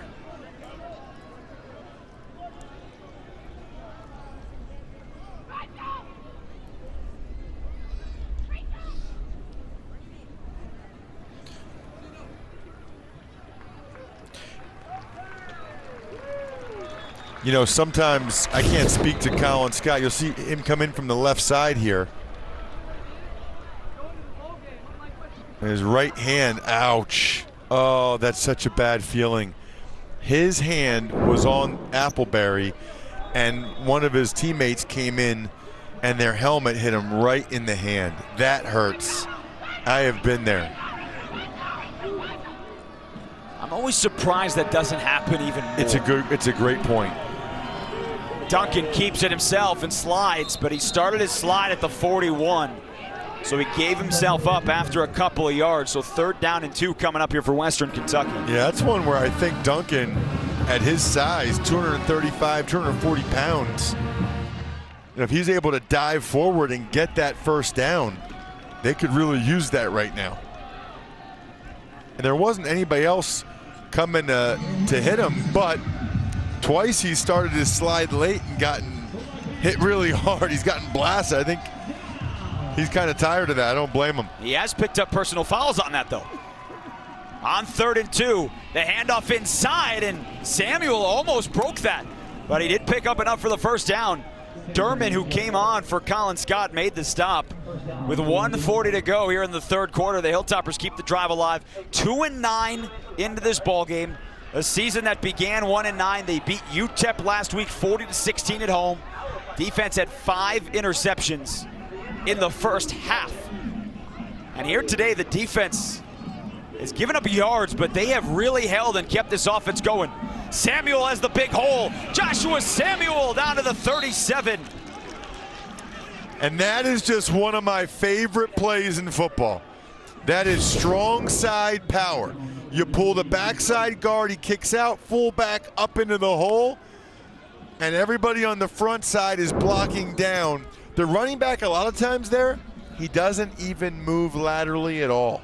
Right where he gets the handoff, he goes right straight ahead. It looks like he's running to the right, but he's really just running straight down that hash. 48 yards on the afternoon for Josh Samuel, who now needs 33 to break the school's freshman rushing record. Back to Samuel again, breaks it outside. Lewis after a pickup of 7 yards. One of the things that Blake Baker, the defensive coordinator for Louisiana Tech, mentioned to us yesterday. He said this offensive line for Western Kentucky has really gotten better over the course of the year, and this game so far is absolutely an indication of that. The big guys in white have blocked well. Duncan fakes it to LaFrance. Jackson, that's a backwards pass. He can throw it downfield, but Fortenberry was covered. And Jackson did a good job to get rid of that and not take a loss. Sanford just went and gave him a high five. You're exactly right, because he didn't force it. That's a coaching point. If it's not there, throw it away. You don't want to force it and get a pick. You also don't want to get tackled for a big loss, especially on 3rd down here. Now this is 4-down territory, Jay, so they got 2 more plays here to get 3 yards. I don't think they're going to try a 47-yard field goal with Ranella, who's been their primary punter, not their kicker all year. Furby on the handoff. He's got the first down. Lewis made the stop, but not before he got to the 26. And a drive where Western Kentucky is starting to reestablish the ground game will take the Hilltoppers to the 4th quarter with the lead. It's the end of the 3rd, 23-15, Western Kentucky on top. You're watching college football on CBS Sports Network, presented by the Home Depot. Start of the 4th quarter here in Ruston. Jason Horwitz, Ross Tucker, happy to have you back with us. Western Kentucky touchdowns on its opening 2 drives at a 23-0 lead.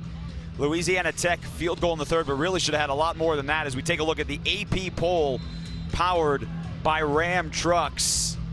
Now Washington State, the loss last night in the Apple Cup in the Snow Bowl up there in Spokane, on the Palouse. That was amazing. Michigan trailing Ohio State in Columbus in a series the Wolverines have lost 13 of 14. Certainly expected that this would be the year they'd have a shot. But Ross, the big question, and again, all of this is stemming with Mackenzie Milton and the injury he suffered yesterday. That certainly is ending the year, hopefully not his career. But they won with the backup quarterback yesterday, 38-10. Start of the 4th, Duncan's throwing, what a catch, and then he dropped it. Jarnigan tried to one-hand it, almost brought it in. That was about to be a highlight type catch for Jernigan, and that's one where Duncan's got to put it on his body. I mean, he's wide open. Don't make it that difficult for him. And he had it with the one hand. He just couldn't bring it in with the second hand. He did the job with the first hand. He did the hard part. He just couldn't do the easy part afterwards. You know, even with the 36-yard trick play pass that they've hit today, he only has 92 yards. And that's a tackle for a loss in the backfield. That's Emmanuel Turner at the bottom of the pile. It's a nice call there by Blake Baker. Wow, he brought the corner off the top. Top of your screen, you'll see it's actually a safety blitz off the top. Very aggressive call. And Ephraim Kitchen, the safety, able to come in off the edge there and make a play. 3rd and 11. I wouldn't be surprised if this is a run to try to run some clock and get a more manageable field goal attempt. And remember, a field goal makes this again a 2-score game. Off the edge, Duncan in trouble. Keeps the play alive and wrestled down for a sack. Colin Scott, who's back in the ballgame, banged up right-handed all, gets the sack. Well, and now that they didn't run it and they tried to throw it, now it's even a little bit further of a field goal attempt potentially. Turner almost got a sack, all kinds of pressure. Duncan's actually got pretty nifty feet for how big he is.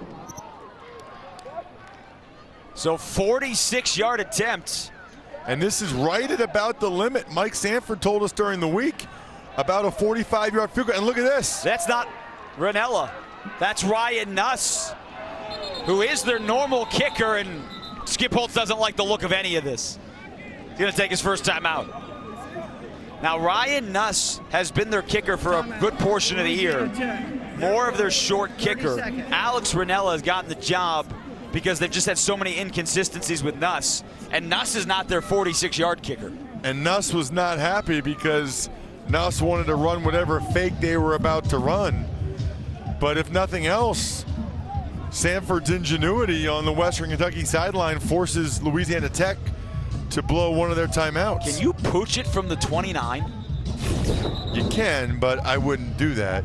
Watch, they look like they're set up for a field goal, and all of a sudden the holder splits out, everybody's moving.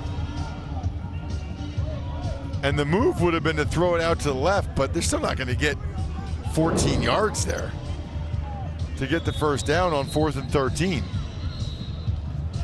You got to love when you go back to the sidelines. I had it, guys. I had that play, guaranteed. It was open, I had it. So now it looks like they got the offense back out there, which to me, Jason, if you're gonna go for it on 4th down here, then 3rd down should have been a more conservative play call, you know, to get some more yards. This is 4th and 13. Duncan, pressure to the end zone. Open receiver, and he missed him. Mike Guandine was behind the defense. The ball was late and high, and a turnover on downs. Ferguson got some pressure off the edge, and it forced Duncan to have to step up, and I think that adversely affected Duncan's throw. You see Ferguson off the edge, Duncan steps up. He had Dean early, but Louisiana Tech able to make the stop.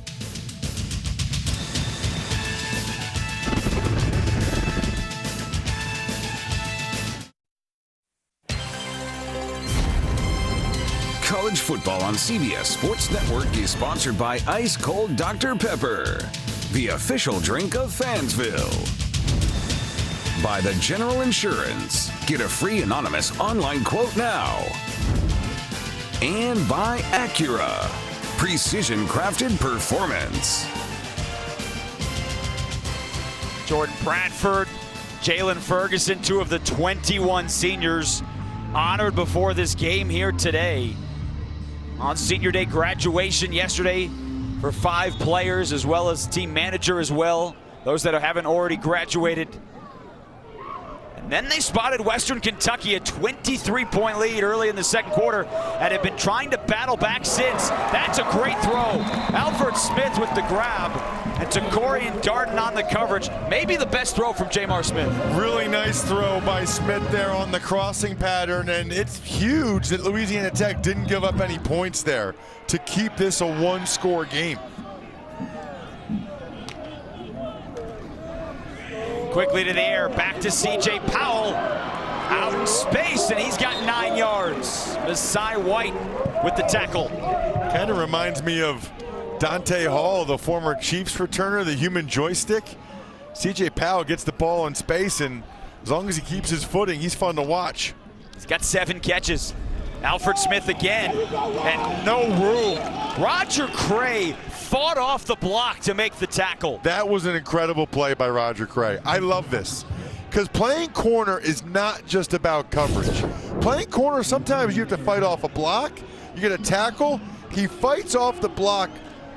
In fact, he stood Woodard up and then made the play. That was incredible. Dancy got out of the tackle from Malone. Picked up a couple of yards and a first down for Louisiana Tech.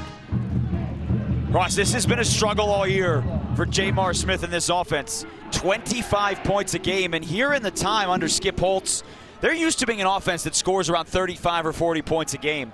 Last year that wasn't the case. This year it's been a little struggle. And they say, look, we're like 2 or 3 plays away every game from being a 35-point-a-game offense. Back to the air, and it's through the hands of Hardy. Just like that. And it's never one guy, right? Sometimes it's Smith's off, sometimes the guy trips, sometimes the throw's a little high, but that's one Hardy would tell you he should still catch. It was definitely a high throw, but Hardy's got such good hands. He's got 7 grabs today for 117 yards. Back to the ground on second down, and Sainer with a stop for maybe a yard. Evan Sainer, 5th-year senior defensive tackle for Western Kentucky, who missed half the season last year with a knee injury. Every time you see Dancy out there, it's just a blessing. Tech fans obviously know his story. Back in October of 16, Hodgkin, stage 3 lymphoma, cancer-free as of February of 17. Coaches were telling us they talked to James Conner to know how to go about it in terms of coming back from that to play. How much he could play last year, which he did. This year, no limit. He picked up the block on 3rd down, but the throw was way too high for Woodard. And Jaquise Dancy has been their leading rusher this season. He came into this ballgame with 607 yards. Now, coaches said, look, he's not a guy who's going to be on the field for 50 snaps a game. He's not a 25-carry-a-game guy. But after he got the diagnosis that he was cancer-free, he's a guy that fought his way back. And, look, he's a guy who can get to the second level, but he hasn't been on the field that much today. And his mom was going through cancer treatments at the same time. They got the call within 4 days of each other that they were both cancer-free. Unbelievable. Truly incredible story. And there, Terrell Green for the fair catch. So Western Kentucky is backed up, but the Hilltoppers in the 4th, still with the lead.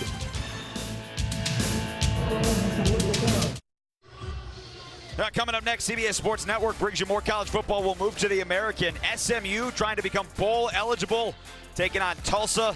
Then at 9:30 tonight, Mountain West, Nevada trying to get to 8-4 against UNLV, only on the 24-hour home of CBS Sports. It was not a good start for the year for Ben Hicks and company. They began 0-3, but he's going to finish his SMU career first in all the important categories. There in the first year with Sonny Dykes, who coached here at Louisiana Tech. Ben Holden, Jay Feely, they'll have that call of SMU and Tulsa coming up as soon as we're done here in Ruston, where Western Kentucky took the opening drive, 82 yards, had a 7-0 lead, and Ross, the Hilltoppers have led the whole way. They really have, and even in the 3rd quarter, you felt like this was going to be Louisiana Tech's time to mount an even more significant comeback, but Western Kentucky did a nice job of holding firm a couple times in the red zone, and Mike Sanford's team might get their signature victory of this season. They're 10 minutes and 20 seconds away. And remember, there was the report 2 weeks ago that the final 2 games of the season might very well be for his job in just his 2nd year taking over for Jeff Brom.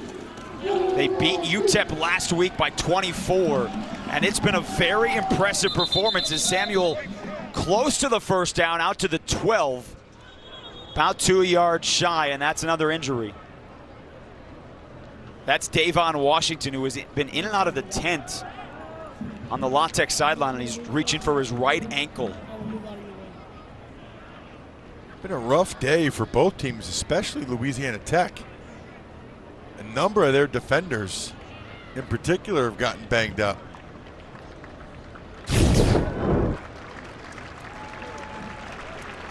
Right in the middle of your screen. That should have been a hold. I mean, the right guard, Jordan Meredith for Western Kentucky, very fortunate that he didn't get a holding penalty right there. And for Washington, walking off under his own power after his right leg was basically stuck in the turf. So Connor Taylor, long hair, linebacker, comes in. Take his spot here on 3rd and 3.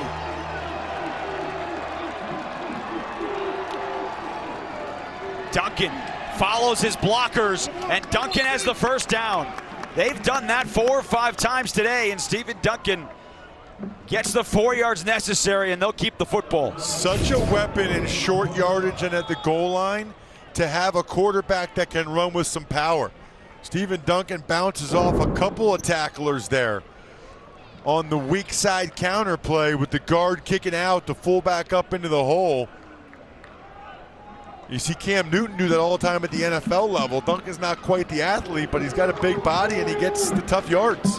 Can they move the football enough to get points and get a 2-score lead? It's back to the ground for Samuel, and he's eaten up in the backfield. Jordan Bradford first to make the tackle. Conference USA standing, it's going to be decided today.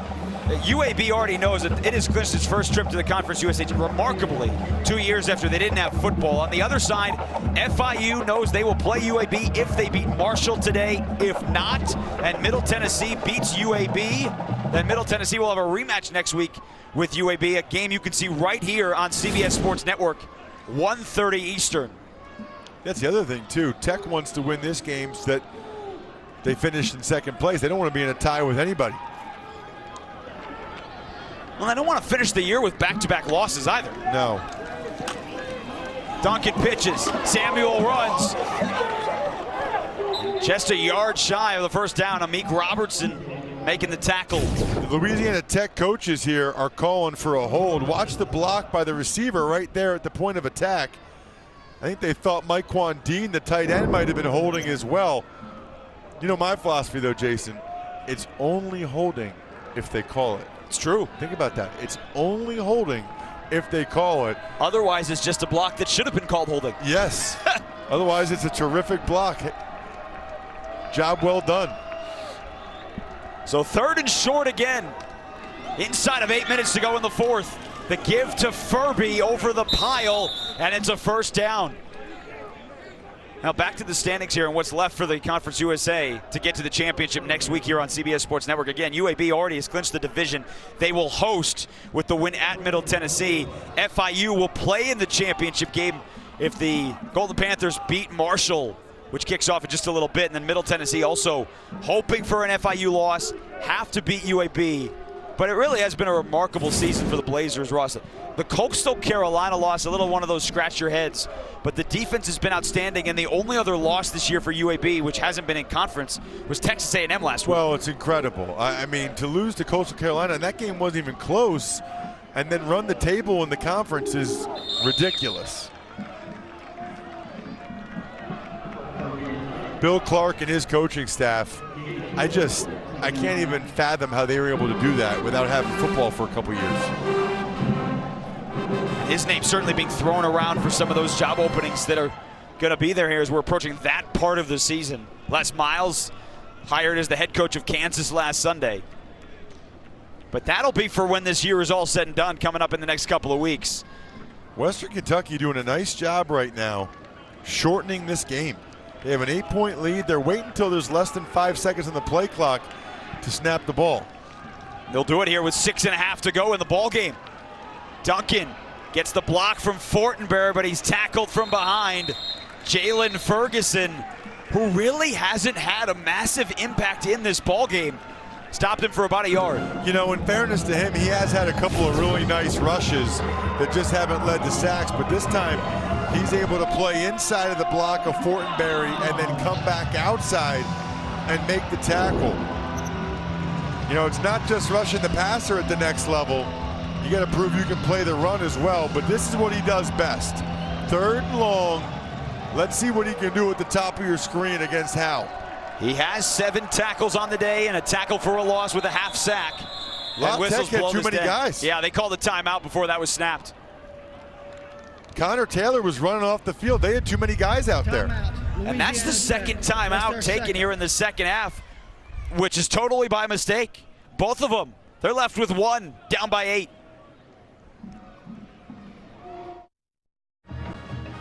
Back in Ruston, our Chick-fil-A game summary.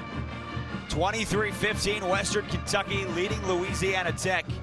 A game where they had all kinds of yards in the first 17 minutes, but they're trying to put this game away on the ground. And Ross, they've had a drive here. This drive for Mike Sanford's team started with 10:50 on the clock in the 4th quarter. They've killed 5 minutes and change, and they've only moved the ball 20 yards. They're at the 29-yard line. That is good clock management, and in my mind, good coaching. And with Louisiana Tech only having 1 timeout, they could bleed a lot more off this clock if Stephen Duncan can make a throw here.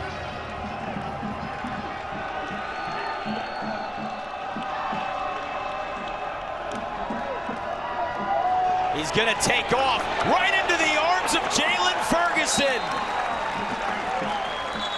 It's gonna go down as a sack for Ferguson. Now 1.5 today and a timeout taken by Louisiana Tech.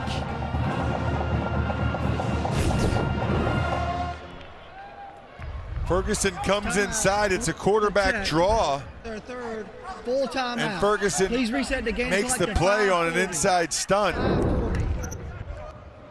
They've had a lot of success with Duncan running the football, and they elected to do it one more time, and Ferguson and co were having nothing to do with it. Ross, now 43.5 for Jalen Ferguson. So tied for 2nd most in FBS history. Just a half behind Terrell Suggs, who when he left in 2002 from Arizona State left with 44. And again, it's a stat that the NCAA began keeping in 2000. But he's going to have whatever's left in this game, in the bowl game, to break the record from Terrell Suggs. But at the moment right now, he'd like the offense to finally capitalize on the fact that the defense hasn't given up a point since 12 minutes to go in the 2nd quarter. And it was a terrific play by Ferguson, but I always thought a sack, just so we're talking, I always thought a sack was taking the quarterback down in an attempt to pass. I mean, that was clearly a quarterback draw. To me, that's just a tackle for loss. Well, but remember, evidently, I don't know what I'm talking about. No, that's not true. But how about the fact that Skip Holtz used his final timeout with 5:40 to go? It's pretty aggressive. Ranella gets it away, and it's out of bounds at the 37-yard line. So, Louisiana Tech, the entire game, has been battling back. Can they finally get all the way back? Let's go back to the General Insurance play of the game. This was early in the ball game. 2nd quarter. The reverse, the toss back, the throw to Mike Wandine, who was out at the 1, and it led to a 1-yard touchdown run from DeAndre Furby. The creativity in the first half for Mike Sanford on the play calls, just outstanding to build that 23-0 lead. It was, that's a no risk it, no biscuit play right there. Because there's a chance that you could get tackled for a big-time loss. But Sanford's been aggressive, and it's worked. Now he needs his defense to step up one more time. Maybe 2, but definitely one more time here.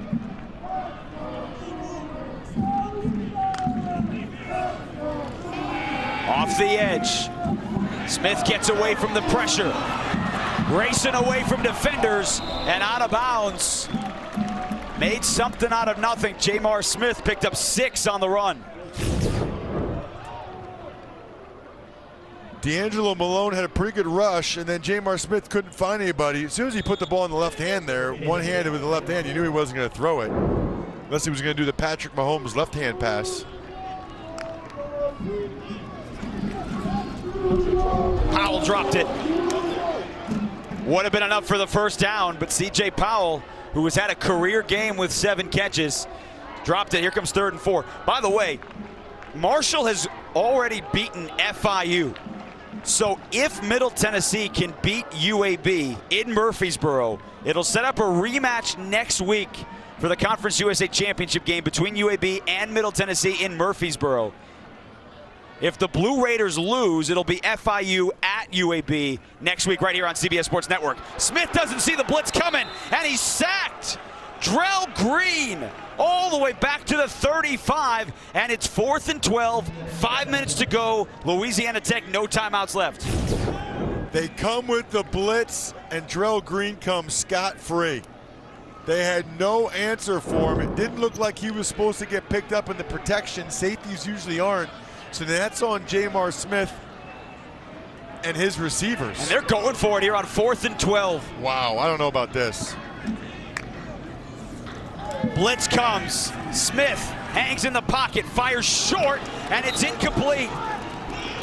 Powell didn't even have the marker. Kincaid right there in coverage. And Louisiana Tech turns it over on downs in its own territory. You know, 4:34 and no timeouts left. I understand what Skip Holtz was thinking, but that's very aggressive. Well, and it goes back to the usage of timeouts here in the second half. They called one on what was a 4th and 14 for Western Kentucky, where the Hilltoppers were lining up for a special type of play where their kicker was lining up out of the shotgun. They called one earlier here with, what was it, 5:40 to go after they forced a 4th down, but still with 5:40 to go, and they called one with too many men on the field. Yeah. And that's what he was thinking, that they would just do 3 straight runs and take it below 2 minutes. The handoff to Furby, breaks through the defense. DeAndre Furby from 36 yards out, and Western Kentucky back up by 2 scores.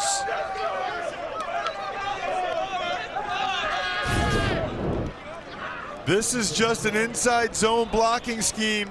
To the right, he breaks 2 tackles, 2 arm tackles, and the 5th-year redshirt senior able to potentially cement this game. What a feeling that has to be for Furby. You know, Furby's one of those guys we talked about at the start of the game, Jason.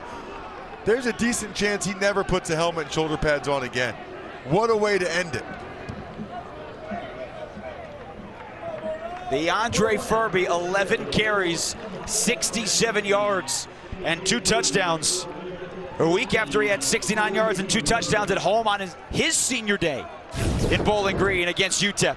Look at this. They come with pressure, and Davon Washington just gets knocked out of there by the right guard, Jordan Meredith, opening up a big hole.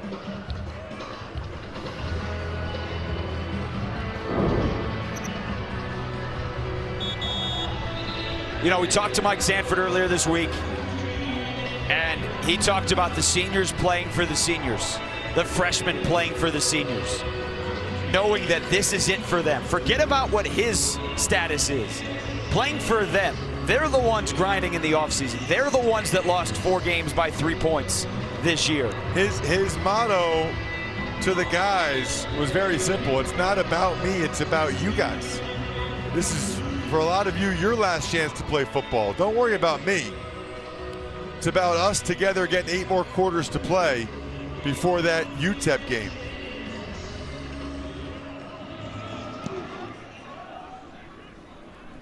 High kickoff for Ranella. Smoke Harris coming out with a burst of speed. Smoke takes it out to the 39-yard line. Now, I will say this. Oh, there's a penalty at the end of this play. There's a couple penalties at the end of this play. It's on the far sideline. That's over by the Western Kentucky bench. Brandon Durbin was being pushed out of bounds over there by Western Kentucky players.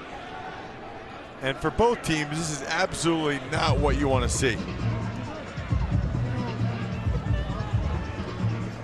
For Louisiana Tech, it hurts your chance to try to mount a comeback here. And for Western Kentucky, you don't want to give them free yards. We'll see how the officials sort it out. The one thing that did cross my mind when Furby went in for the touchdown, though, is that it's not the worst thing ever for Louisiana Tech because Western Kentucky didn't take any time off the clock. No. You know, I mean, they weren't trying to let them score, but it does give them a chance. After the play, unsportsmanlike conduct on the receiving team, number 44. 15-yard penalty from the end of the run. That's number 44's first unsportsmanlike conduct foul. And that's another senior here for Louisiana Tech and Skip Holtz. That's Brandon Durbin, the senior out of Tyler, Texas. And that's making a hard task just that much harder for your team. Well, and this, in years past, has been a quick strike offense. In years past, they've had guys who can make it 60 yards one play. And by the way, Ross, as we go back to what you were talking about earlier on the draw, the sack that they originally credited to Jalen Ferguson, they have taken it away. So he's now back to 42.5 career sacks, not 43.5. They originally gave it to him.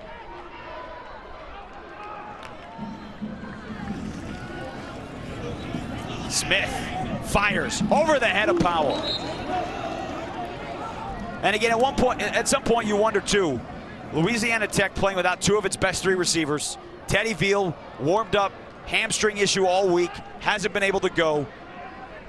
Rashid Bonnet, who is one of their deep threat guys, hasn't been able to play the last 3 games with an ankle injury. Neither have been able to go today, and they haven't really had a chance on the deep shots.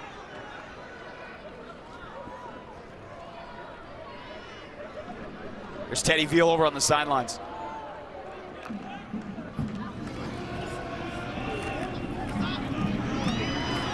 Flag down. Completion to Alfred Smith, but this one's coming back. Well, I saw D'Angelo Malone, number 10, the D-end for Western Kentucky, put his hands up near his eyes. Personal foul. Hands to the face. Offense, number 74. Penalties half the distance to the goal. Replay second down. That's O'Shea Dugas. Take a look at it, right side of your screen. Long arm by Malone. The hand is up there in his face. All of a sudden, Malone just stops. He just stopped. I don't know if he got poked in the eye or what, but he just stopped. And Louisiana Tech is going the wrong way. Yeah, all the way marched back to its own 12. Second in Vicksburg. Can I say that? I drove through Vicksburg on the way here. Second in Vicksburg. Vicksburg's in the Pittsburgh.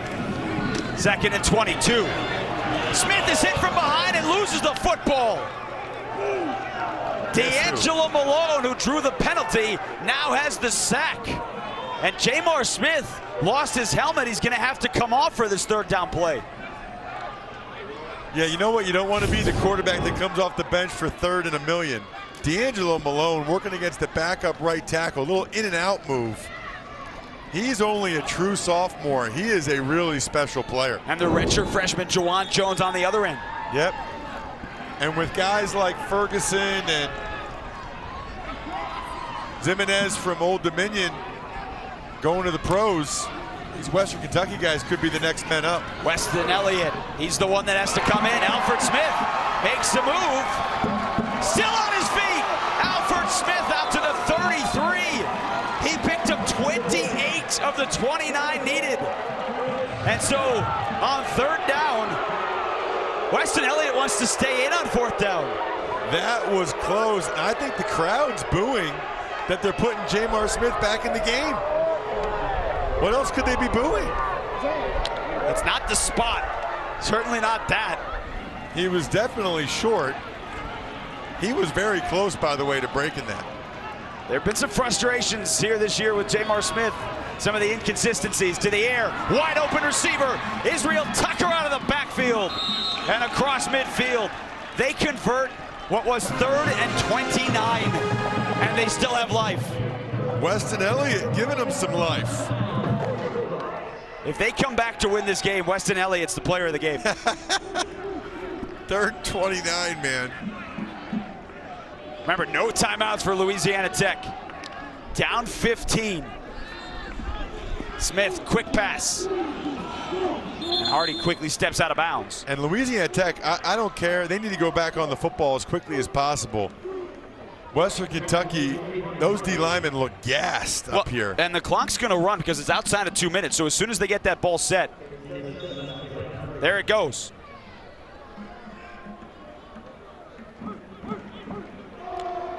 Eight seconds before they get that snap off. Blitz comes. Smith gets away from it. Now he throws it left-handed. It get back. That is a terrific job by him. And Ross, not only was he outside the top pocket throwing it with his left arm, it got beyond the line of scrimmage. The quarterback was outside the pocket and the ball went beyond the line of scrimmage. But he is hurt. He's hurting. Dugas is hurting. And Juwan Jones for Western Kentucky are all hurting.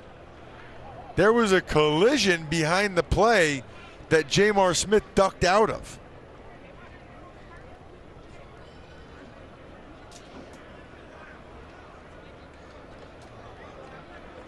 Well, he threw the ball with his left hand because his right arm was being dragged down. He did a phenomenal job to get away from the sack, but that's what caused the collision for Dugas and Juwan Jones. So these are the first two injuries.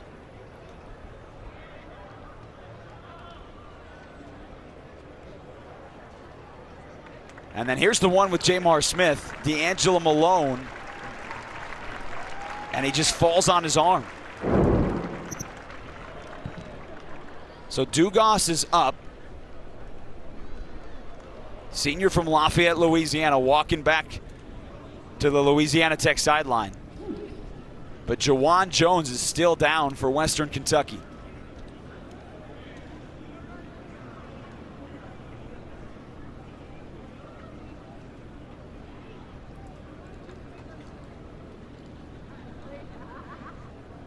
All of this while the sideline looks at Jamar Smith's shoulder. Wow. I don't know if I ever remember that happening. 3 guys on one play. Now Jones is back up. And so now Louisiana Tech doesn't have their left tackle or their quarterback. Or their right tackle because Michael Rodriguez got hurt earlier. Yep, and for Western Kentucky, you're without one of your best pass rushers. There's a whole lot going on right now.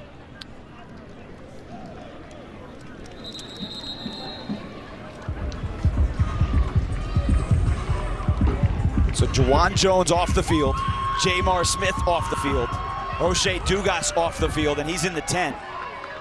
And Devontae Lovett, who at times this year has put on a tight end's number 81 to go in as an extra blocker, comes in to play left tackle. And Weston Elliott, who hit a 28-yard pass to Alfred Smith on a 3rd and 29, is back on the field. All of this on a 3rd and 3, down by 15 with 2:15 to go in the 4th.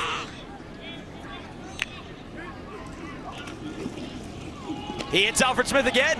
First down. And he has to stay on the field, Ross, because they have to go so fast. Give him credit, too, for being ready to play. You know, it's not easy. I was a guy, especially in the NFL, that came off the bench a lot. That is not an easy situation. And these are Elliott's first passes of the year. That one's deflected and it's short. Julian Lewis flying in his face, got a hand on it. 2nd and 10 coming up with 1:55 to go. Ross, it doesn't look like Jamar Smith's in any shape to come back. I was just going to say that I don't think Jamar Smith's coming back in this football game. So if they're going to mount a miraculous comeback, it's going to be Weston Elliott.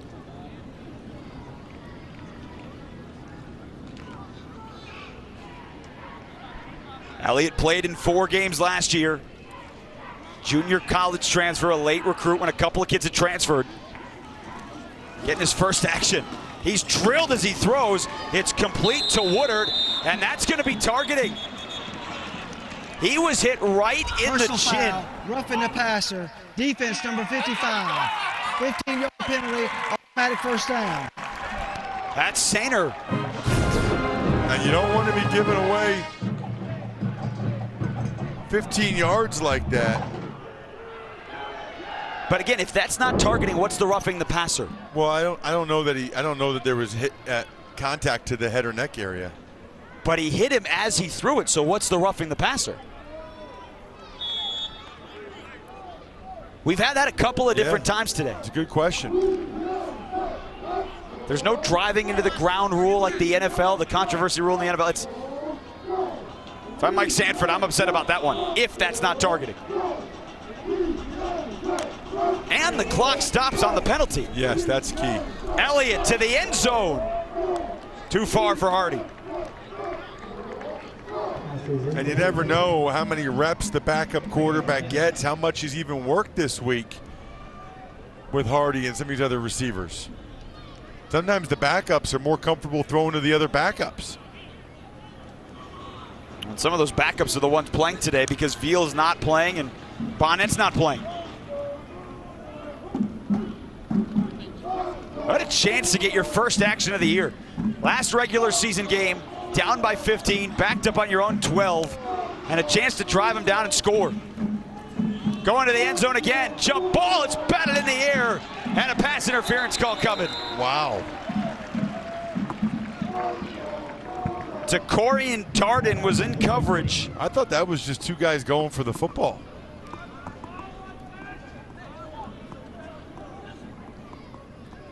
I did not think they would throw a flag there. There's no foul for pass interference on the play. Third down. Well, good job by the officials there talking that one over, because that would have been an awful call on Darden.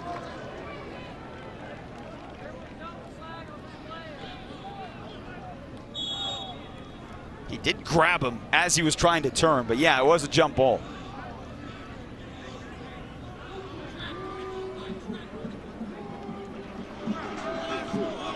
So now it's 3rd and 10 on the 15. Need a pair of touchdowns, no timeouts.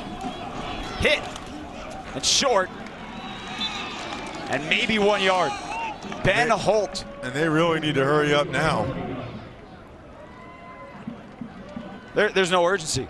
You don't have your right tackle, you don't have your left tackle. Not enough urgency, and you wonder, did Weston Elliott take any of the reps at the 2-minute drill? I don't understand these guys like walking around to get lined up. Way too nonchalant. You need a touchdown here, then an onside kick, then another touchdown. And they've taken 25 seconds off the clock, and now Mike Sanford's calling a timeout. Wow. Louisiana Tech is burning the clock Timeout for Mike Kentucky. Sanford. Their first 30-second. And Mike Sanford just wants to make sure that his guys are lined up and fresh for this play, but with all the walking around by Louisiana Tech, I think I would let him run the play. Well, and to your point, how many reps has Weston Elliott gotten this season? They wanted to redshirt him this year. They didn't do it last year when he transferred from junior college, even though he only came in for a few plays. Now, with the new rule in college football, 4 games, you can redshirt. They're going to be able to do it. But he hasn't been the guy that they planned on in games if something happens to J-Bar Smith. Aaron Allen, their freshman quarterback, has been what they call their helmet-off guy. But here, late in the season, they can go to Weston Elliott because he can play a couple of games and still have the red shirt. But to your question about how many reps has he gotten in practice, all year long, they haven't planned to play him. Right. And especially like in the hurry up, you only do the 2-minute drill maybe once a week in practice, maybe twice, and I'm quite sure it was J-Mar Smith running it. At least with the ones, they might have let the 2s run the 2-minute drill. Now, a surprising outcome here today in Ruston. Louisiana Tech coming off the loss last week to Southern Miss. The anger that was talked about all week from that game in their rivalry, and the fact taking on a 2-9 team who has never won here. It's just the 4th trip for Western Kentucky to Ruston, but they haven't won here. On 4th and 9, this could be the ball game. Elliott to the end zone, and it's intercepted. Final play of the defense, Deontay Ruffin. Yeah, they're going to say it's incomplete. The end result's the same. It's a Western Kentucky victory, and a big one.